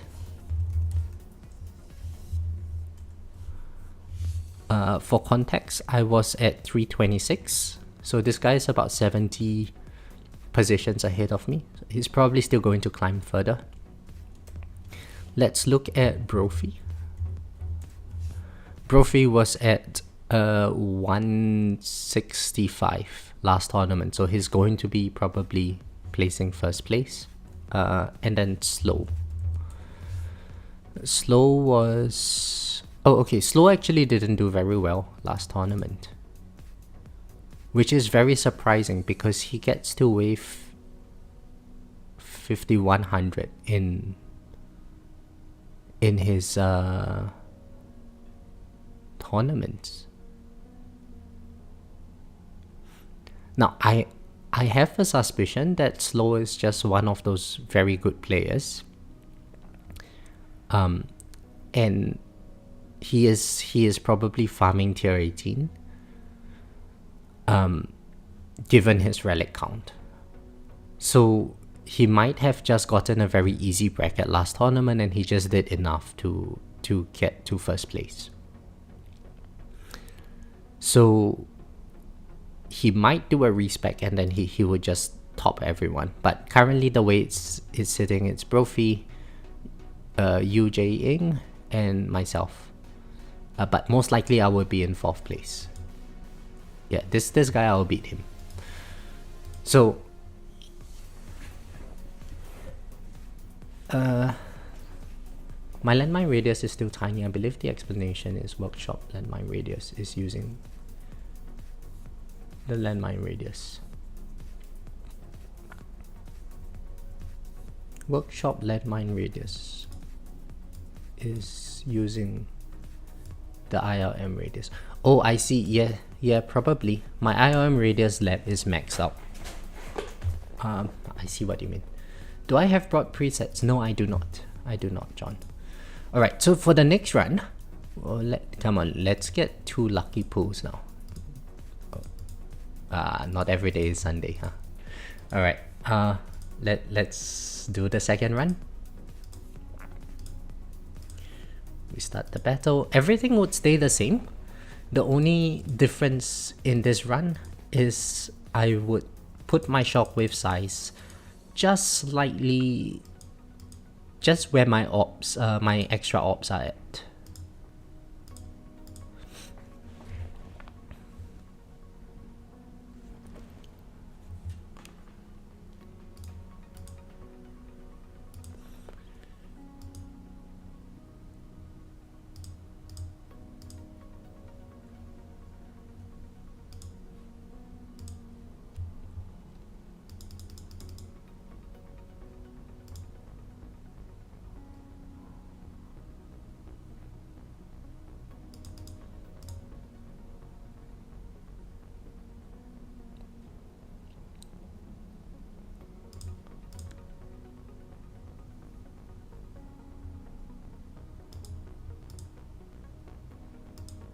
Alright, so we've maxed everything out, it's wave 80.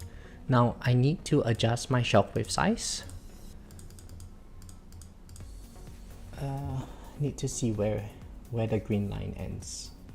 Let's try 2.1 now. I need to slow down the game speed, I can't see.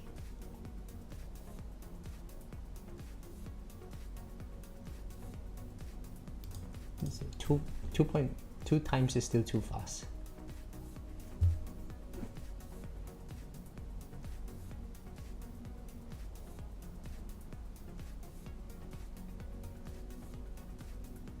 Okay, shockwave size is still on the interior, so let's do 2.2.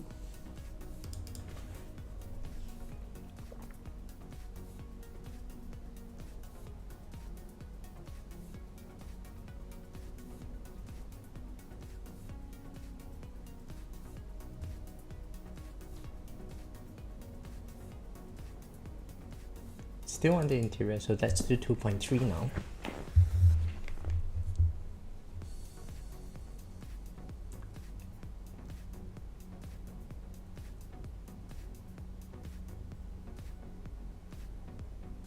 Slightly on the interior, let's do 2.4.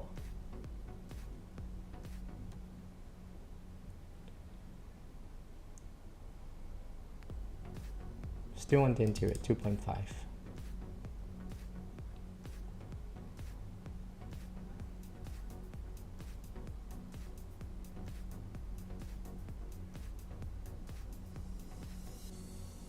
It's just at the edge now, so let's do 2.6.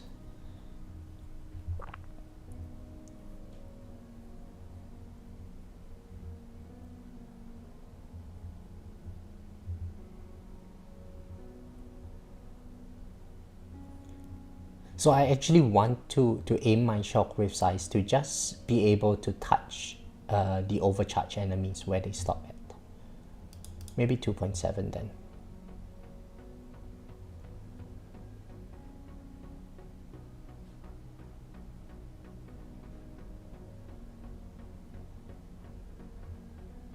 Yeah, alright, let's try 2.7. If I do take chip damage later on, I would probably bring it up to 2.8. So this one is with 2.7. Let me write it down.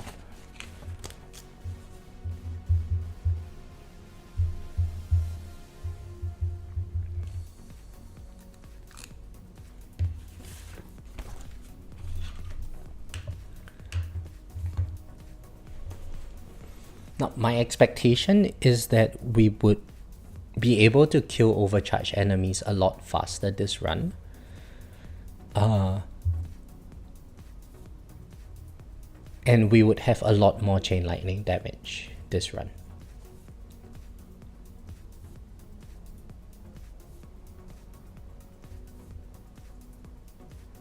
You know, for good measure, let's put 2.8 for shockwave size. Yeah, I just saw the shockwave end slightly on the interior still.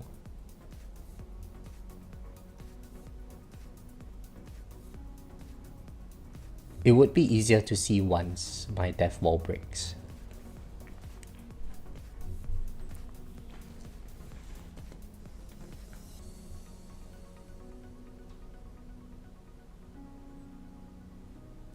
Even zooming in, I could barely see the difference. Yeah.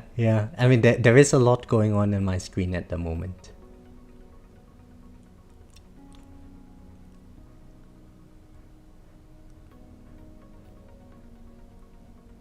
Now, also with fast ultimate, maybe it might be good to have my shockwave size a little bit beyond, right? Not at like 3.5, but maybe at like 3 or something, just so that I can juggle the enemies a bit better. But I don't want to push the enemies too far out so that I can get more bullet damage.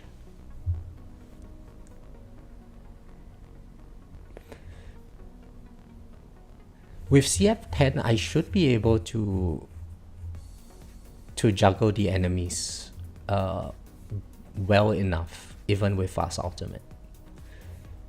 The main difference would be that bosses would just fly by to my tower very quickly. And probably my ops would not be able to hit the bosses. So maybe in that case would it be better to put my ops slightly further out so I can take on the bosses a bit more? Now let's just leave it. Let's leave everything the same. So it's really just A/B testing.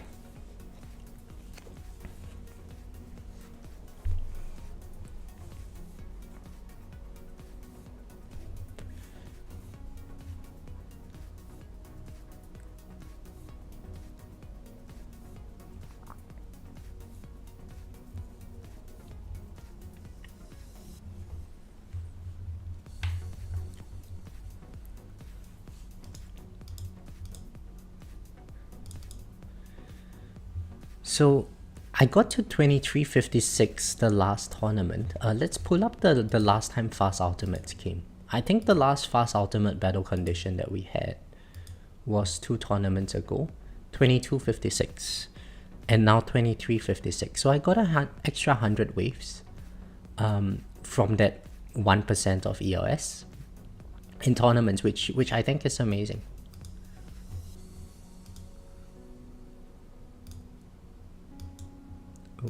Claim. Do I get this? Oh, I've claimed this already. I see.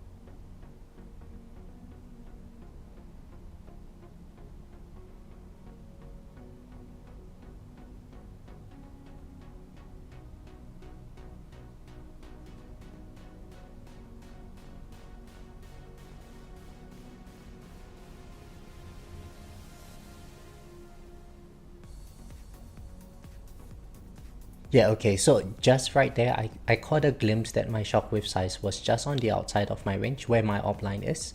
And that's exactly what I wanted. You would be able to roughly see like some of the enemies, they bounce back a small amount when they're nearing my tower. And so that's an indication that my shockwave size is beyond my tower range, which is good enough for me. Right, so let's keep 2.8 shockwave size in that case. And we just see 2.8 versus 3.55, if there's any difference. And what the differences are.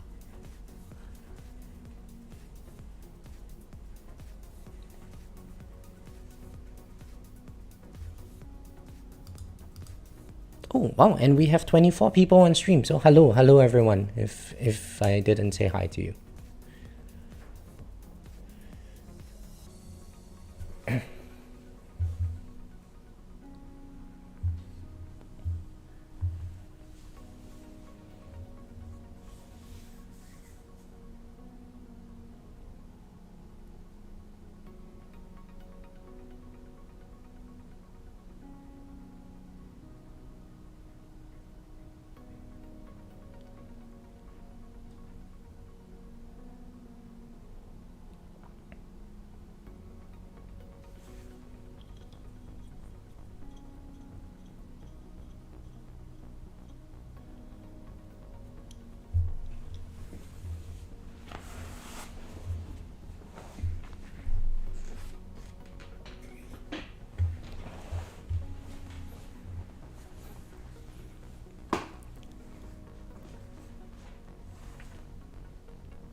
Now I wonder, for those of you who have amplifying strikes, if you test out this tournament, the amplifying strikes module in the tournament, I wonder how many more waves it would get you, if any. So if you have already done that, let me know. 5th place in champs. Maybe next tournament you'll be a legend player. Hey, almost there, Lelis. Hang in there. Just a bit more EOS and then you'll get there. You get your EOS to 400. Pump up the EOS enhancements in your labs a little bit. It's not going to be too difficult of a thing. That being said, the major roadblock for most people transitioning from champs to legends is just not having any EOS because of the 50% reduction.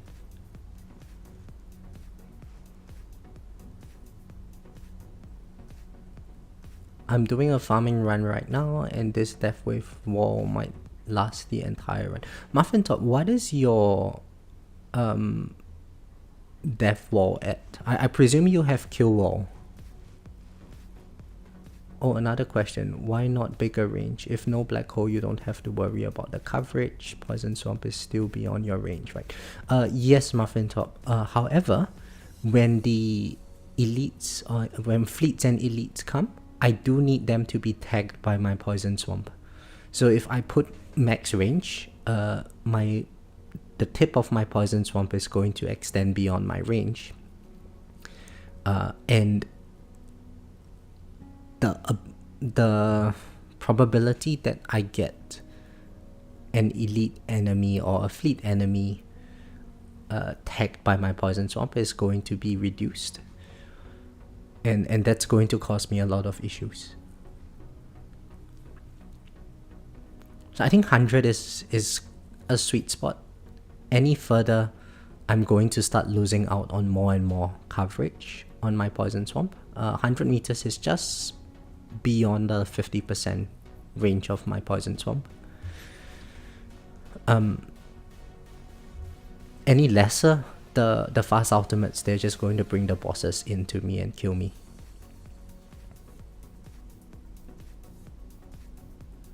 Times 96. But which tier and what wave count do you get to, Muffin Top? Because from memory, Death Wall farming is probably good for like 30% of the run. That's about it. Unless you have like Death Wave Plus, maybe that's a different story.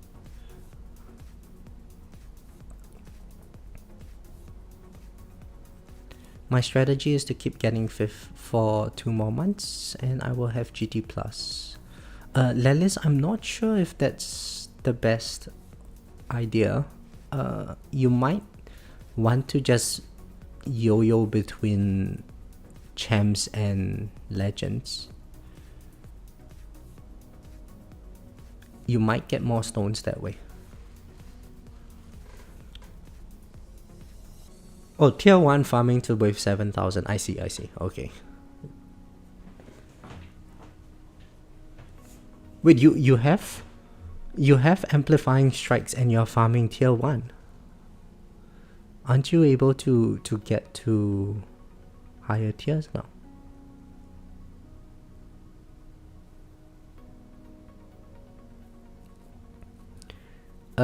Yeah, sure, Luan. I mean, I could do it right now. I'll just take off the cut so you can see how it looks like. I think I should be able to kill stuff at this range.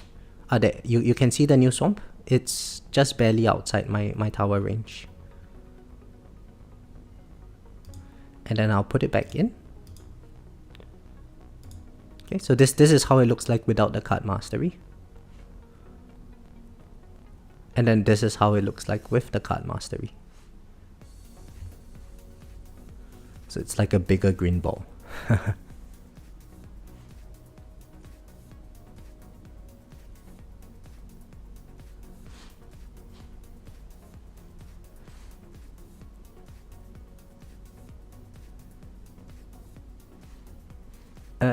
Tennyson, yes, it's Intra Sprint Mastery. It will happen all the way to wave 1800.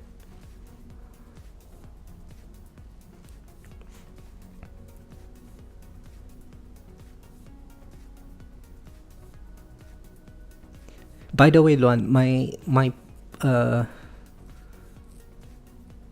range, my Poison Swarm range is not maximized.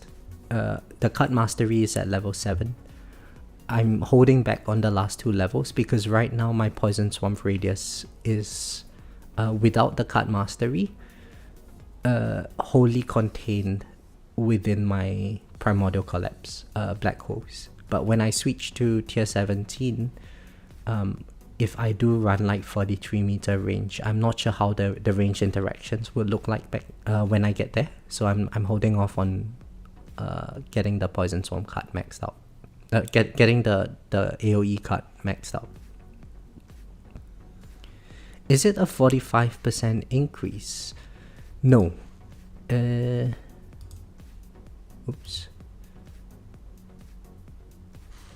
Cuts. So it's currently 20%. It goes up to 25%.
The difference looks way bigger than that. Grab a screenshot for future reference.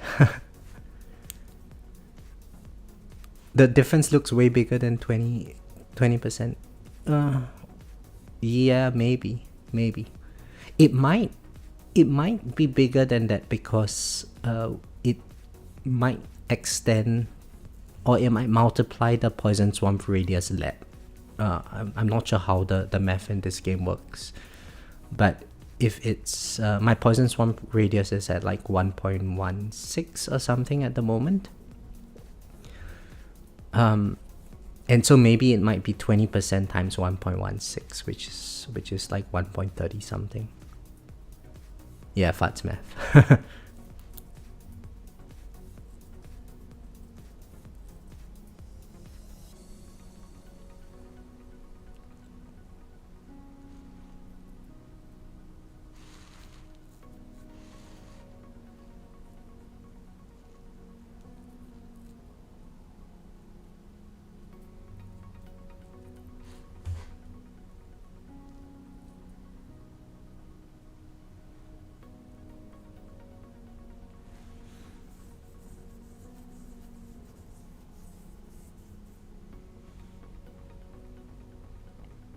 get first and second place in champs. Yeah, Lelis, you'll get that 20.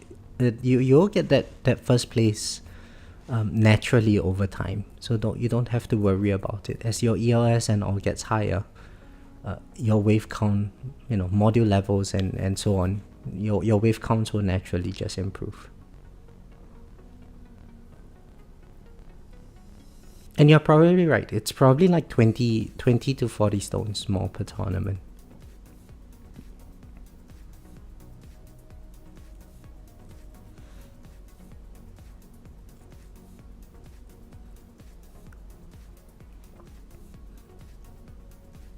So between wave 1700 in tournaments and like now today 2356 in tournaments, I have not made any significant changes to my damage. Yet like module levels and everything, they just gradually add in your wave counts over time. So you know ELS especially.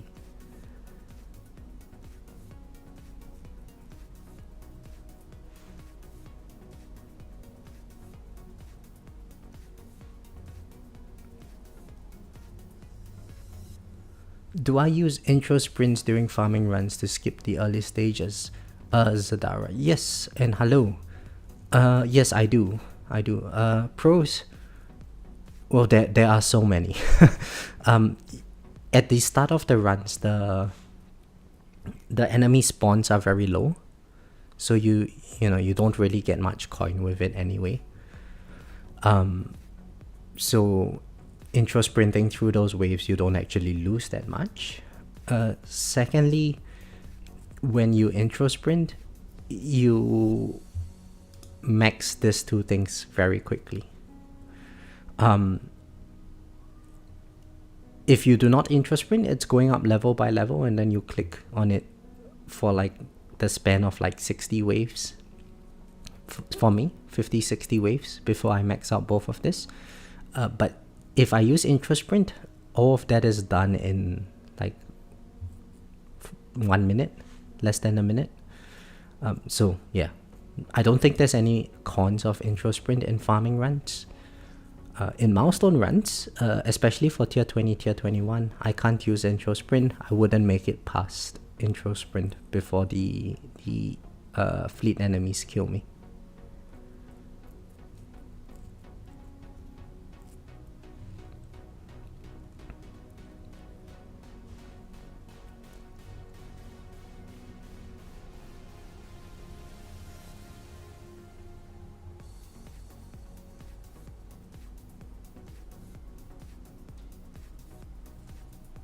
How did I lose one in a landmine?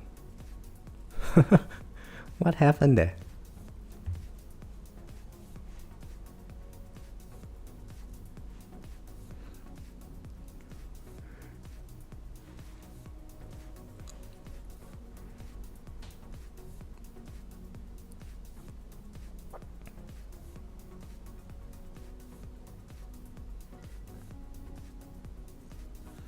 Right, so we'll do the same thing as before. At 1800, I will pop Demon Mode. At 1900, when the first overcharge enemy I see comes out, I'm going to use Nuke. And we would be exactly in the same position as the first run.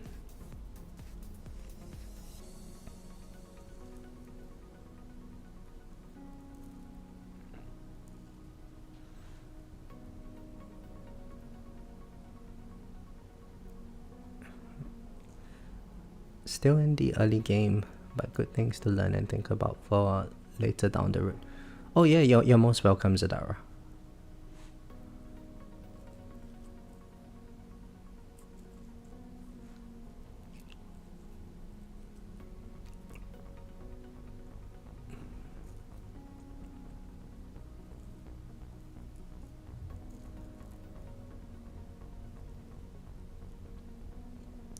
Ooh, that was close, It nearly took out my wall, that boss.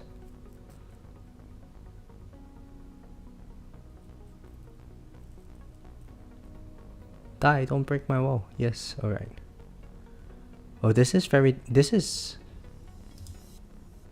Yep, my range is at the correct level. 1780. So we are barely able to make it through intro sprint. Oh, there goes my wall. Damn it. Alright, let's use demon mode at 1800. I can't remember, did my wall break earlier? It probably did, right? But well, now that I have demon mode, I'm probably safe for a while.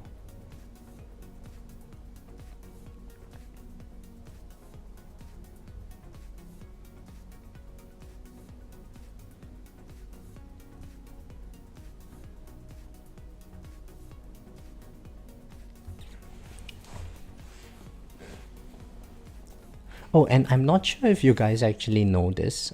Let me show you a little trick that you can do. It's high risk, high reward. But when my wall rebuilds, what I'm going to do is I'm going to take out my health card. And so the health pool of my wall is going to be smaller. And my health regen is going to regen that wall a lot faster. Then when I equip the card, okay, so now I'm taking off health, right? My health regen is going to go up a lot quicker. When I equip the health card back in again, it's going to maintain the same percentage of fortification on my wall. And so this first number over here, it's going to be a lot larger. It's high risk because if now an overcharged enemy spawns, it's going to take out my wall a lot quicker.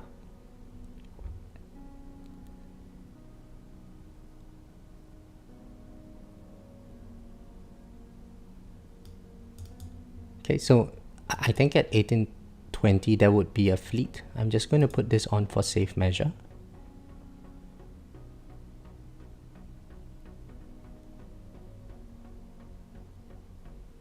Oh, okay, so it didn't come out.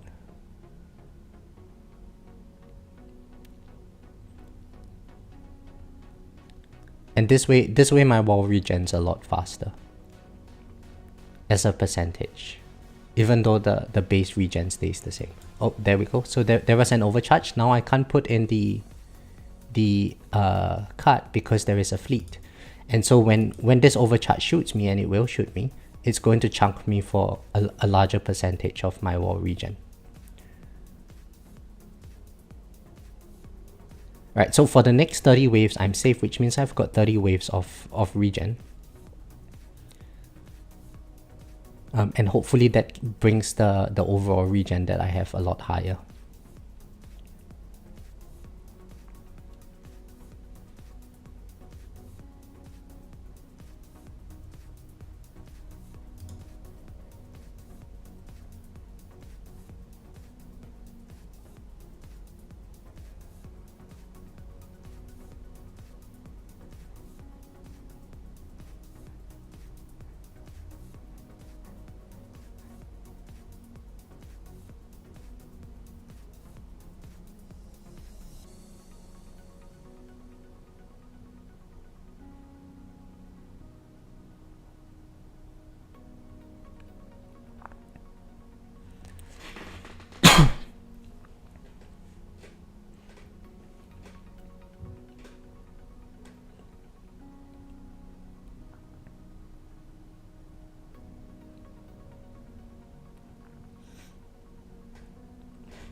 Hey Urban, how are you?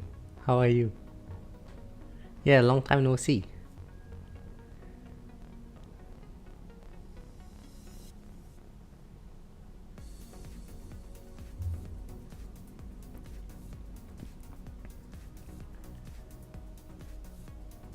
Right, so I think a fleet enemy is going to be coming in at about 55, right? So now would be a good time for me to swap back. Well, let's squeeze out another wave or two of extra regen.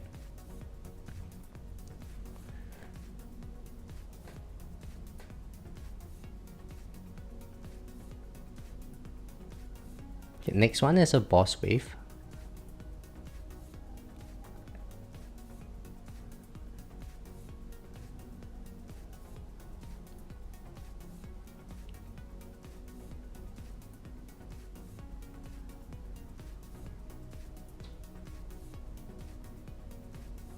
Okay, now I'm just going to put in my health regen card, my health card, and as you can see, the fortification is a lot higher than before. It's still maintaining at 50%, even though my regen stays the same. Okay, and then now that it's dead, I can just take out the health card again. Now, as long as my wall doesn't break between now and the next run, the next overcharge, I'm in a good position. And I still have no idea why my inner landmines are popping off.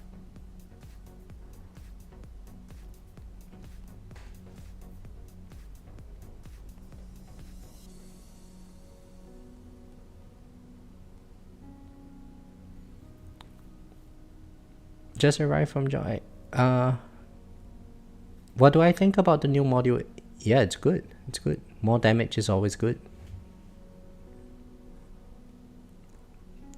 I'm not sure about its usefulness in tournaments such as today, because of, not many bosses, not many elites. But for farming runs, it is definitely a good thing. It will definitely make the requirements of Glass Cannon a lot lower.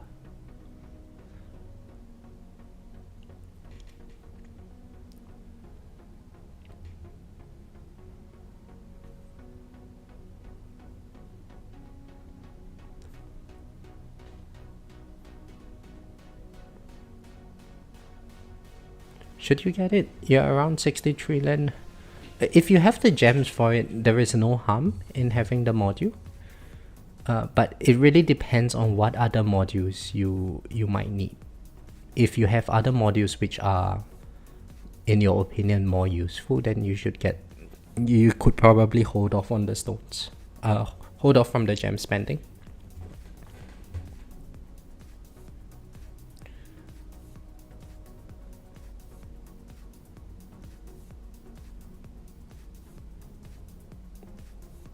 Okay, so I'm at about 80% fortification now. I think it's safe enough. And see, look at the amount of fortification that I have now. It's a lot better than before. Right? If I had not done that little bit of micro, maybe right now my wall fortification would be somewhere at this level here.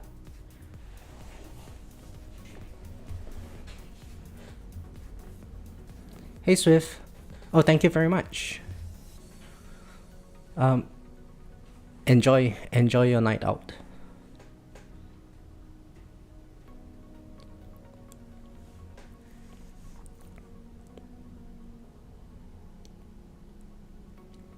Now, so imagine if I had health regen mastery, that bit of micro would be a lot safer to enact, right? The moment my wall is regened, I wait for the next fleet to come. Once that fleet ends, I just take off my health regen card, take off my health card for a bit, let it max out as quickly as possible, and then slap the health card back on. And that way, if the next fleet enemy is an overcharged enemy, it gives me that bit more time to survive.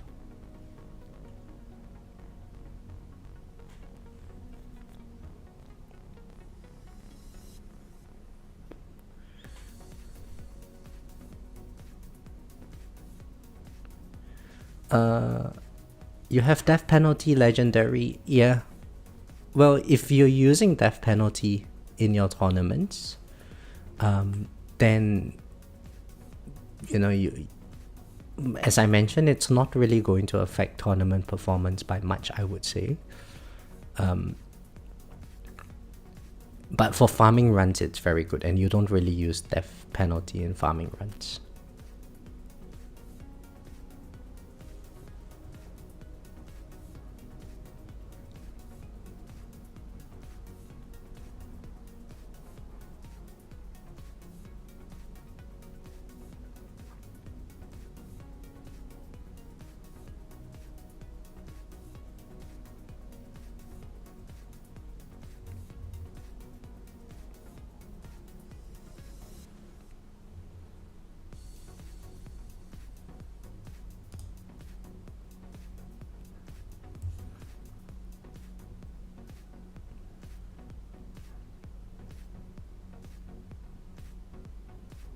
Oh, I think I just DP'd that fleet, whichever one that was. That was nice.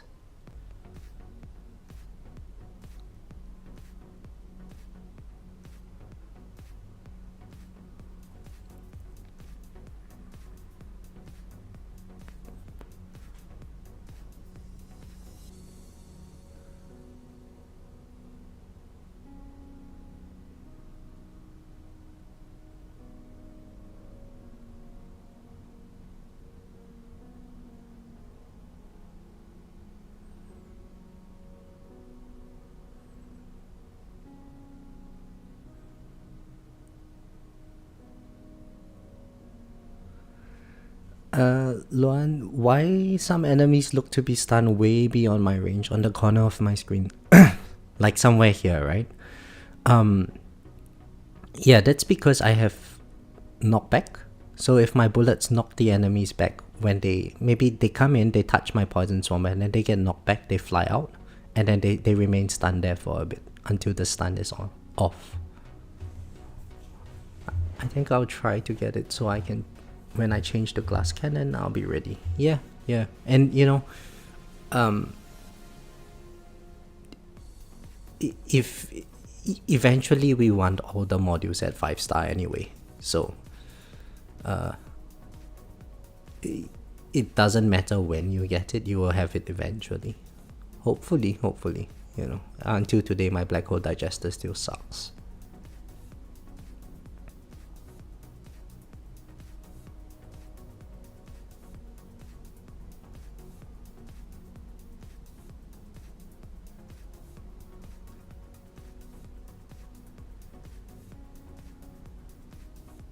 Now, surprisingly, the increased shockwave size isn't...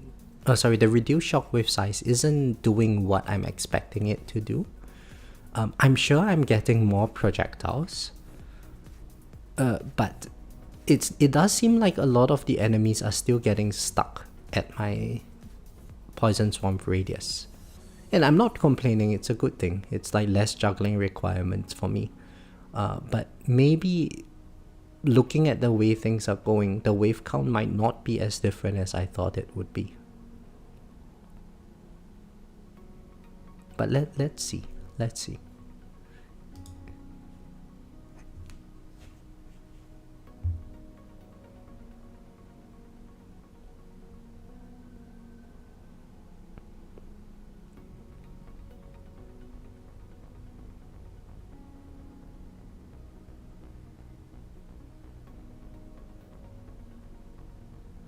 I would just like a plain old ancestral galaxy compressor. What, Casey? You only got 4 copies of Galaxy Compressor. That's unbelievable.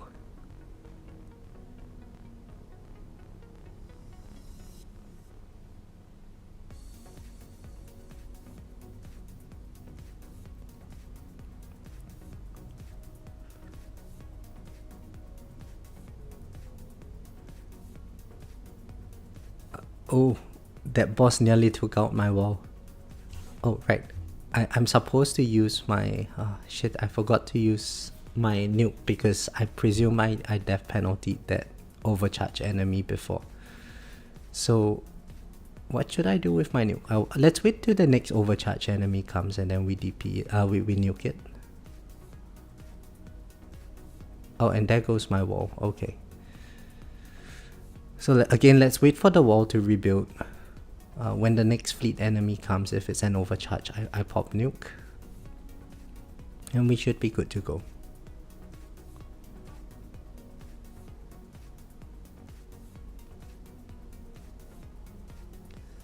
Hey, similar songs. I'm dying to overcharge enemy at tier 14, 49. Any suggestions? So what is your current build? Similar songs? How are your health regen looking like?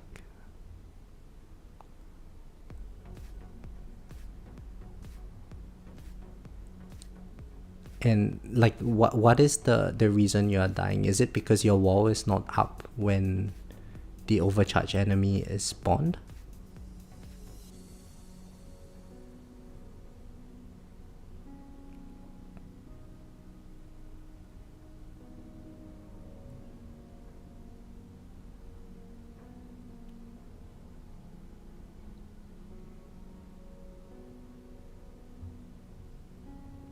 Oh, right, my wall is up. So, given that the sap just came, let's take out the health card once again.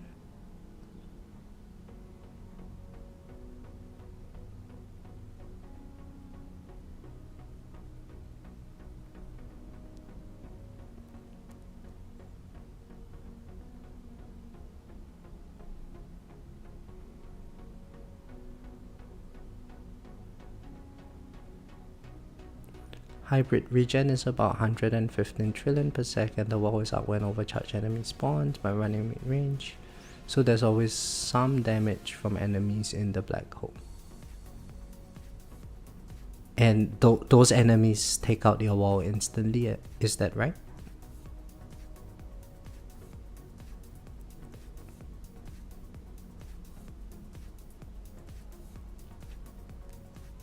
I mean, overcharged enemies are a problem for everybody.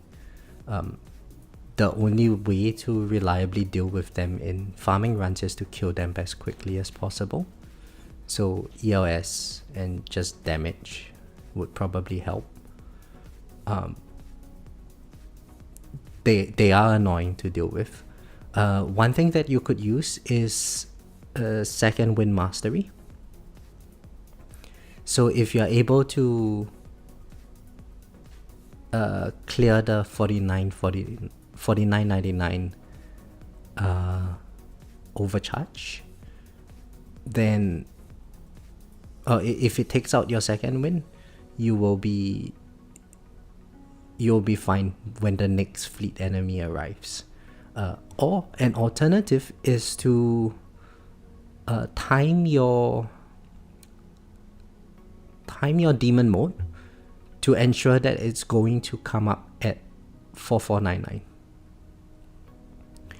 So you go at 300 wave increments down, and you pop your demon mode exactly at that wave, or like 2 or 3 waves before is also okay. Oh, there's an overcharge, so let's pop nuke. Right, it took out one energy shield charge.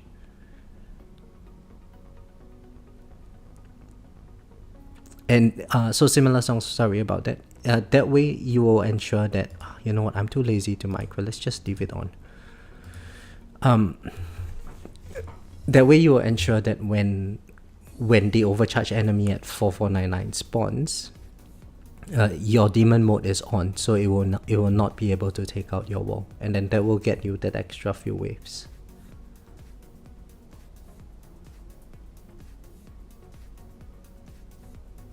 So I face a similar issue in my farming runs. There's always this enemy, there's always an elite spawn at 5495.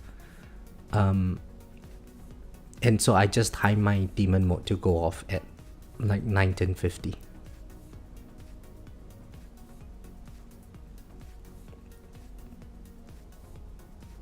Oh, 1945, sorry. And that way whenever that elite spawns, if it's an overcharge, my demon mode is up, I'm able to kill that overcharge, prolong my wave count by another like 500 waves.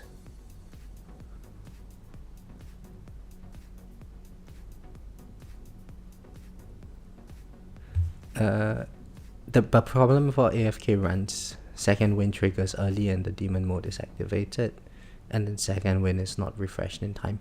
Yeah, so I mean, if it's AFK runs, there's nothing much you can do about it. But like if you're setting up a run, then that's how you would set it up. If it's an AFK run, as long as we have the auto restarts and all, I think we are still gaining more coin than if we are, say, farming lower tiers without the fleets.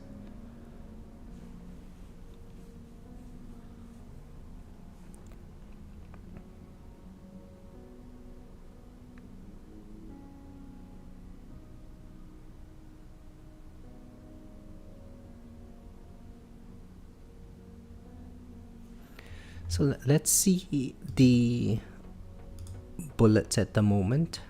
So I'm already at 146,000 compared to 355,000 bullets. I'm not sure if it actually makes a difference. Maybe this entire test was for nothing, but at least then we will know.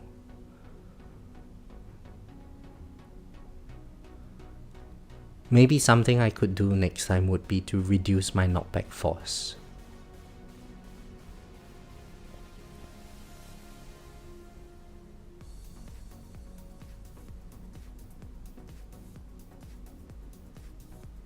Yeah, maybe that would be interesting to look at. If I reduced my knockback force, that way the enemies don't bounce back too far, and I'm still able to, you know, a bit like bounce webbing, I'm able to get more bullets out on the enemies at the range line.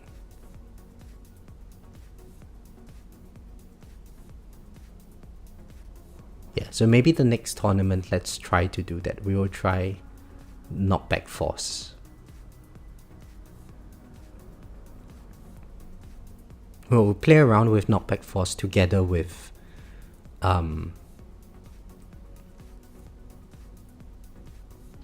this set of testing. So in one case I will use max shockwave size and max knockback force. Another case I will use this 2.7 shockwave size, and then we slowly tweak the knockback force up over the run to maximize the number of bullets that we can shoot at the enemies.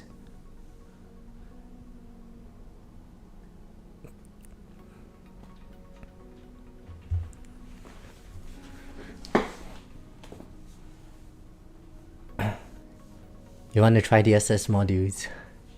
Yeah. It's okay, right? Similar songs. We will all get there eventually. You know, focus on the econ aspect. Focus on being able to make the transition to tier 14, which I think you are already doing. And then eventually we will get the new stuff. And it's not like any of us are going to be, you know, somewhere like where Greeny is for the very foreseeable future. So we are all just playing our own game. The free-to-play aspect of this game is, I mean, it's slow, but if you spend money on the game, it just gets you to a certain point faster. Other people will still have the opportunity to get there eventually.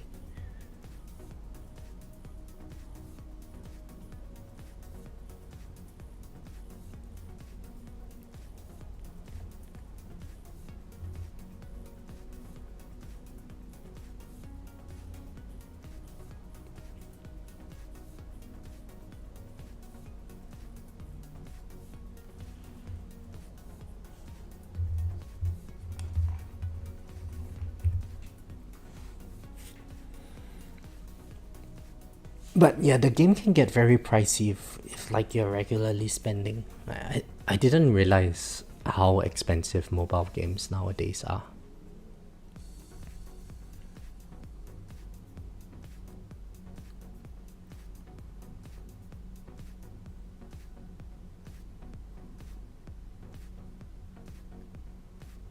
Oh, I just lost my wall again. Oh, I guess that was from a scatter. So, ooh. I lost some. Oh, I didn't lose anything there. Alright. I guess that was from a scatter enemy. The scatter babies, they just fly in.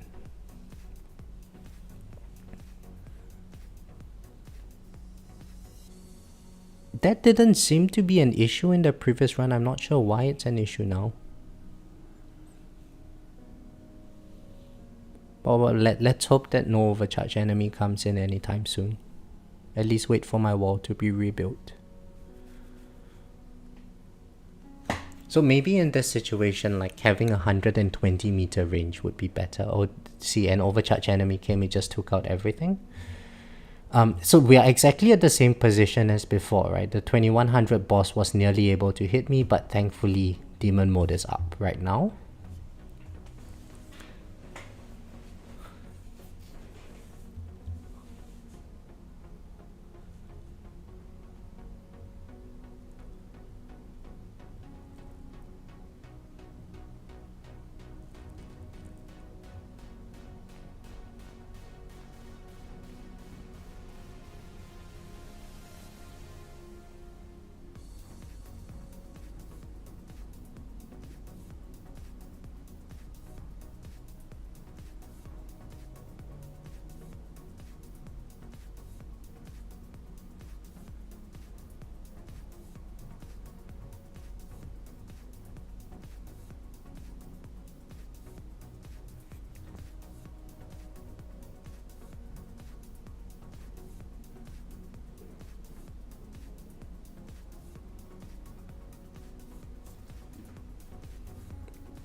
I hate focusing on econ, it's not as fun.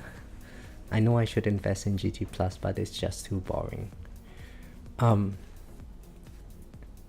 Yeah, it is. I can't deny that. Econ sucks, but econ is... well, you know, you think about anything that you like, right? Say you like to play soccer. Before you can actually play soccer, you do need to have some sort of physical stamina to be able to run around and be able to you know, kick the ball hard and so on, right? So think of econ as investing into those other aspects of your life before you can do the stuff that's actually fun.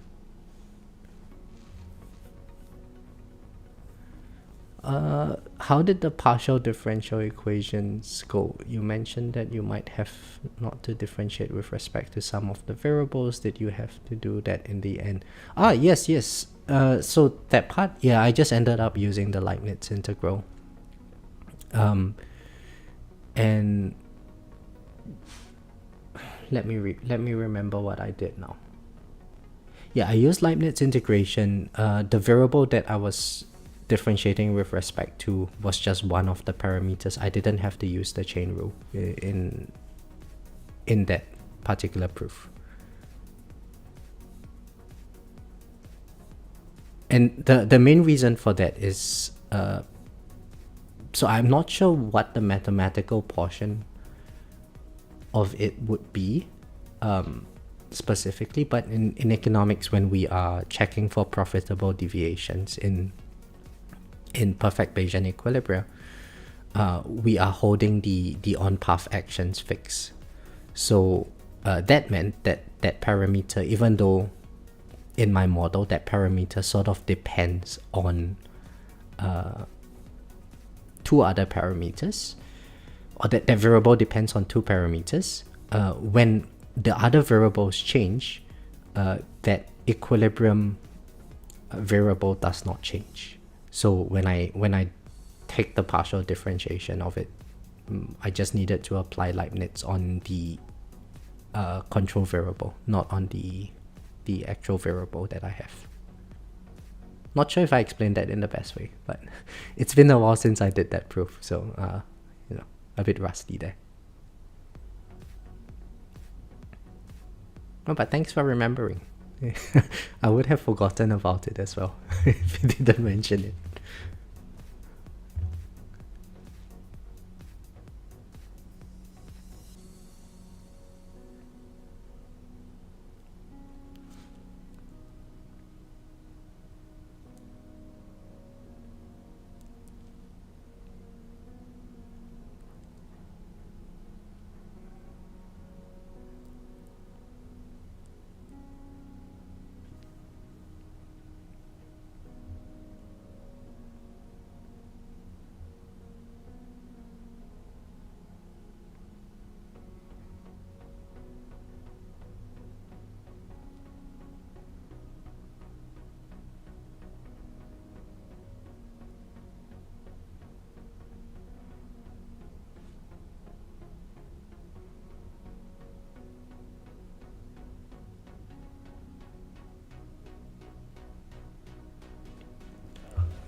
Oh, thank you, thank you very much. Similar songs, yeah. I'm currently in the process of trying to generalize that thing, and it's, you know, algebra is painful. What is he disabling this time around? I didn't. Oh, it didn't disable anything? Maybe it disabled black hole, but black hole was already disabled, so not sure what happened there with that set. Yeah, so when I'm generalizing stuff now, it's a bit more painful because I have to consider very knife-edge cases in some sense. And getting there. But once this generalization is done, the main result that I have seems to be quite promising at this stage. And definitely I can put it in as a chapter. That's actually why lately I've been so busy with work. I'm trying to wrap up this chapter, and so videos and all have to take a bit of a backseat for the next few weeks at least. But once all of that is done, I think I have a couple of ideas on videos to incorporate in like the practical guide series and so on. Hey Skylar, how are you? I was just talking about you.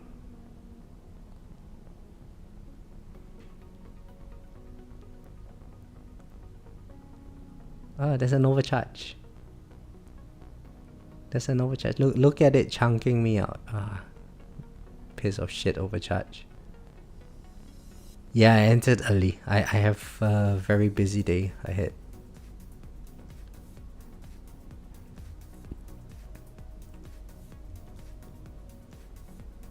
So just get this up. Oh, second win at 2191. So this is actually the second run, Skylar. My first run, I got to wave 2356. It seems like this UJ-ing is not moving in their position. Maybe I can catch up. We shall see. What I talked about you. It's a secret that only other people on the stream will know. You're feeling self-conscious. No, I'm just kidding. I mentioned you earlier when I was talking about Spotlight Plus.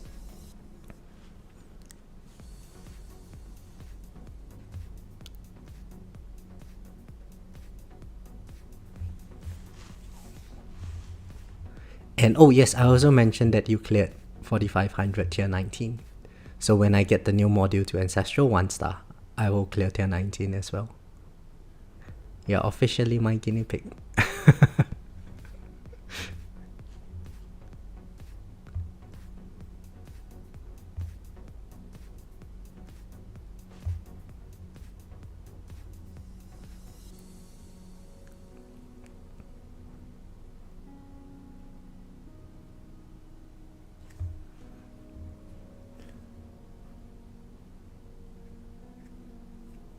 So have you done your tournaments yet?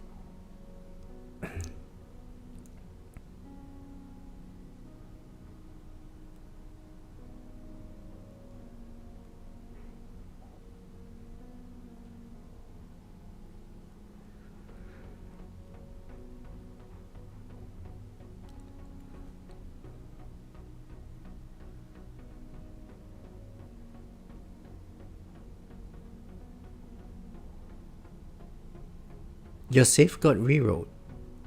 What happened? Is it because like you were using emulator?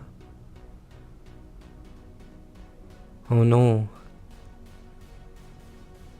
Oh no. So did that mean you oh shit. Did that mean that you lost like an entire day of farming?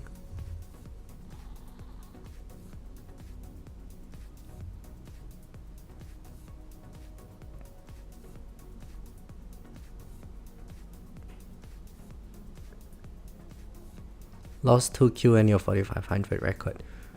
Ouch, man. Ouch. That's really painful. But hey, Skylar, now my coin gain is higher than yours. my lifetime coin is higher than yours by another 2Q. So what are you at now? I'm at 63.53.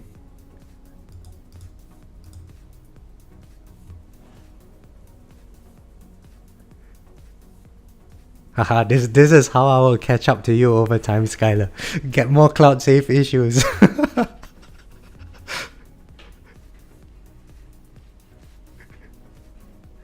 $56. Look at that. The gap between us is getting wider and wider. Are the devs able to give you back that 2Q of coin?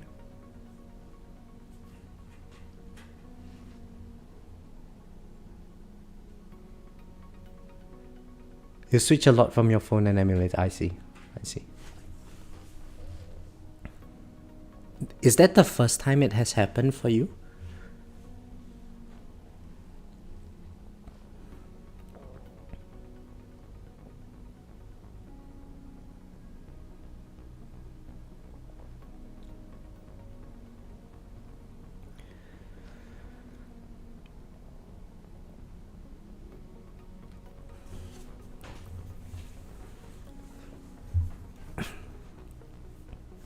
Second time. First time was half a year ago. Okay. So I guess I get to breach a gap between us by like 4Q per year.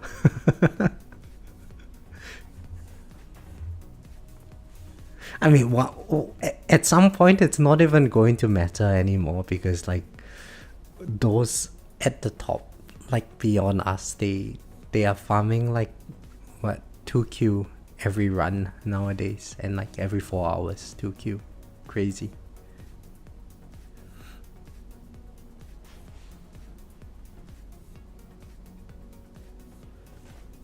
Hi Jado. My thoughts on the new module. It's great for farming. I think it'll be great for farming. I'm not convinced that it would be really good for tournaments because not many elites, not many bosses. But you know, if there's enemy balance mastery and so on, it might be useful.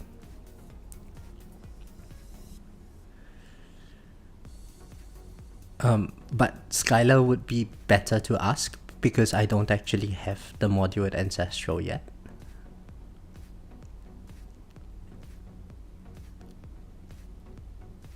Skylar, why would it be harmful for farming? You get more wave count. And we have damage limiter.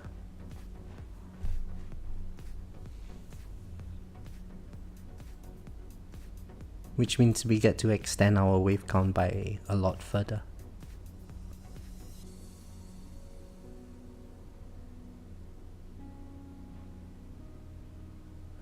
Early waves coin gain will drop if you do.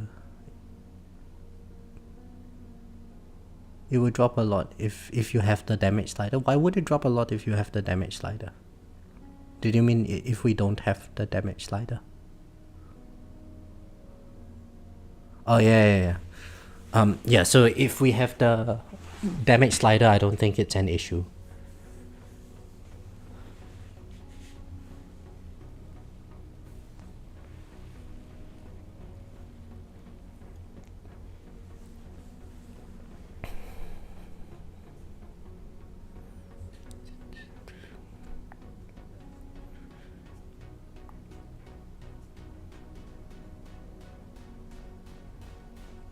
Oof.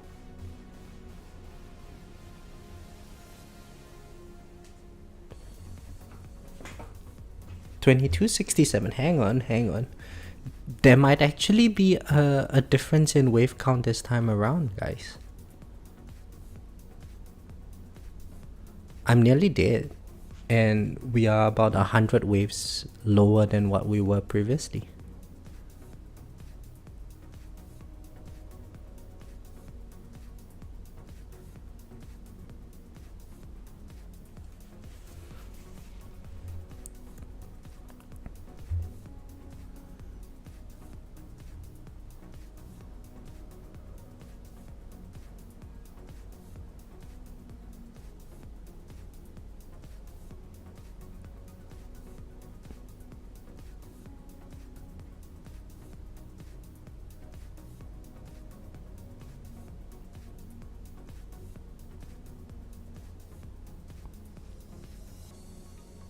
Yeah, yeah, I agree, Skylar. Like if enemies died outside black hole or not being tagged by by the extra orb mastery.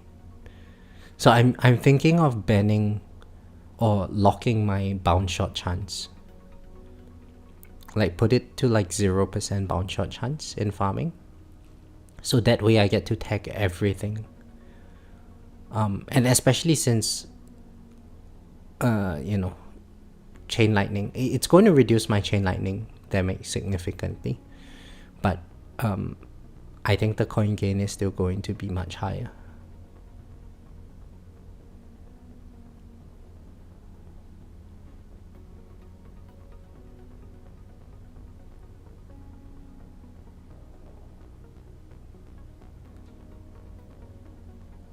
Okay, so we lock bounce shot range, we don't lock bounce shot chance.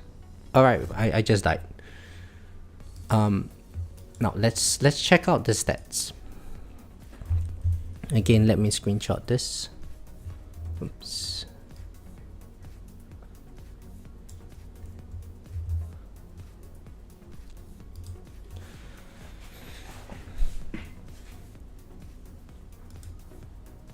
Alright, so here is a side-by-side comparison.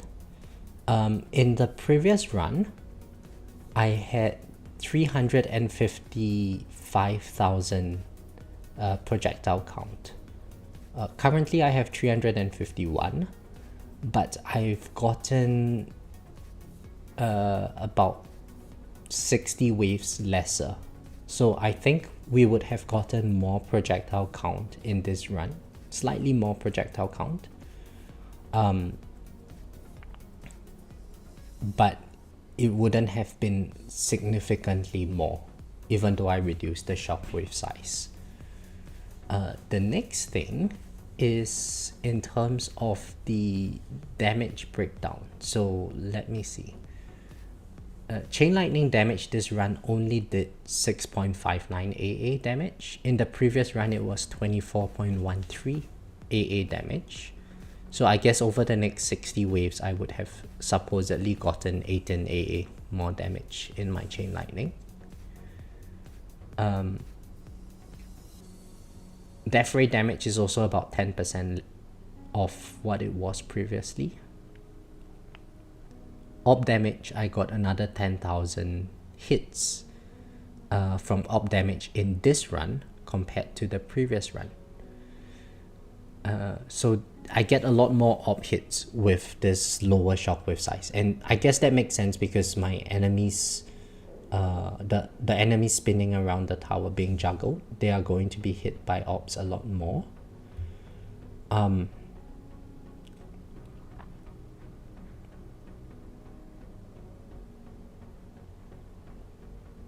Yeah, they're going to be hit a lot more than before.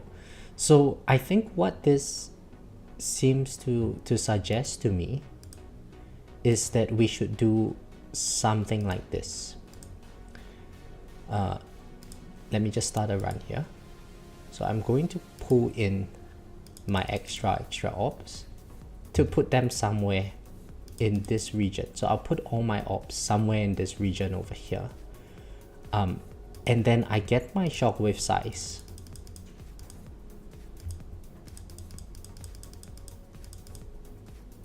to something like 2.6, 2.7, like where it was. Now my shockwave size should just exceed my tower range. Let me slow the thing down. I'll turn off all of this other stuff. Turn off poison swamp,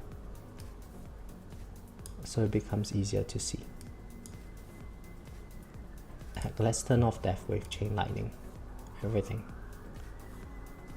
Turn off smart missiles, turn on chain lightning. Okay, let's retry the run.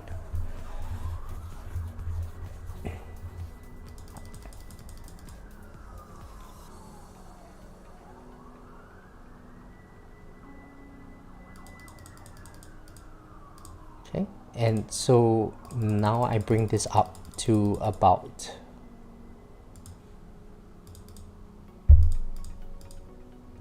2.6. no, 2.7. Okay, and with 2.7 radius, it is going to bring my shockwave size to somewhere around here, which means it would be able to tag the overcharge enemies with my... I should be able to tag overcharge enemies with my shockwave size. I'm not going to kill the enemies too quickly with my extra orbs. And that would allow me to you know, get more bullet shots on the enemies. Right, so we see when the shockwave size comes out, even though the animation looks like it's on the inside, it actually pushes the enemies on my range line slightly further out. And that way, I get to tag the overcharged enemies with my shockwave size. When they do come out, I'm still going to be able to use bullets for the most part. And that should give me more shockwave damage. Sorry, more bullet damage and more bullet count. Right, so let's turn everything on. Turn this back up. Set the damage slider back down.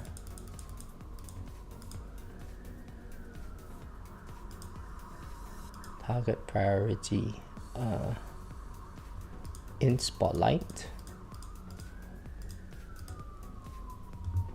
Boss, no.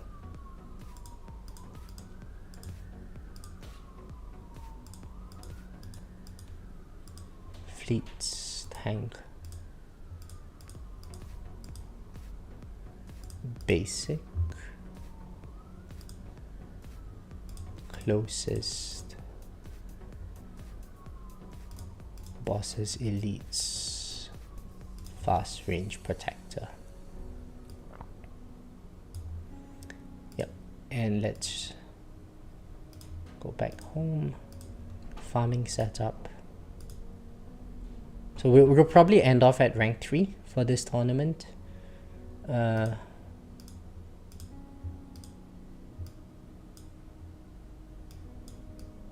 nothing I can get here. Farming setup. Reduce my range count.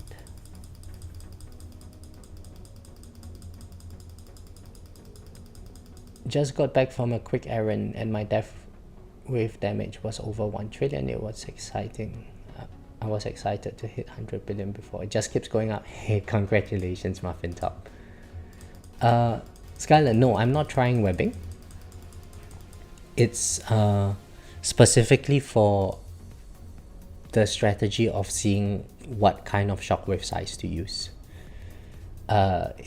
today. So the question that I have is, if I were to run max shockwave size, potentially I would get all the basic enemies, you know, stunned somewhere on the exterior of my what's that called?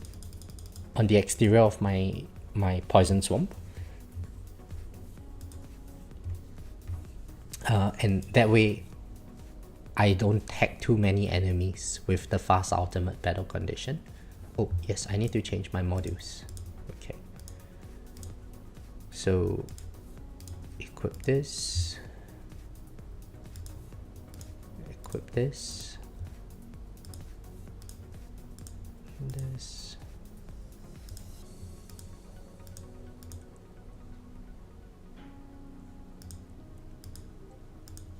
This. And this would be my farming setup. Anything after closest doesn't matter. Yeah, it just looks nicer that way, Skylar. Alright, thank you very much for the shockwave size table, Skylar. Well, why did my coin go down? Look at that, my coin went down because I switched from I guess, project funding, which is at 4-star, to Black Hole Digester, which is 2-star. That's about like 100 coin multiplier.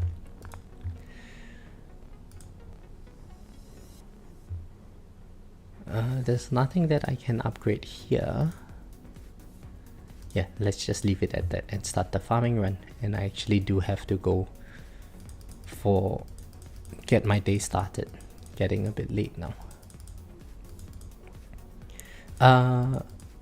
What is my coin per hour now? It's about 85 to 90 Q coin per hour. When am I going to swap out Kermit Duck? That's a very good question. I don't know. The frog looks really cute. Look at that. Super frog. He's got wings. Frog drank Red Bull.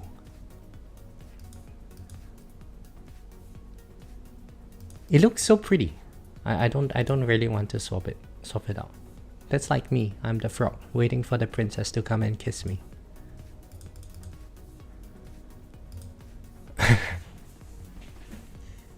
Alright, but farming run is set up now, and I think this would be a good point to call it for the stream. So thank you all for joining. I hope you enjoyed the stream, and have a great tournament run ahead. I'll catch you guys in the next one. Bye.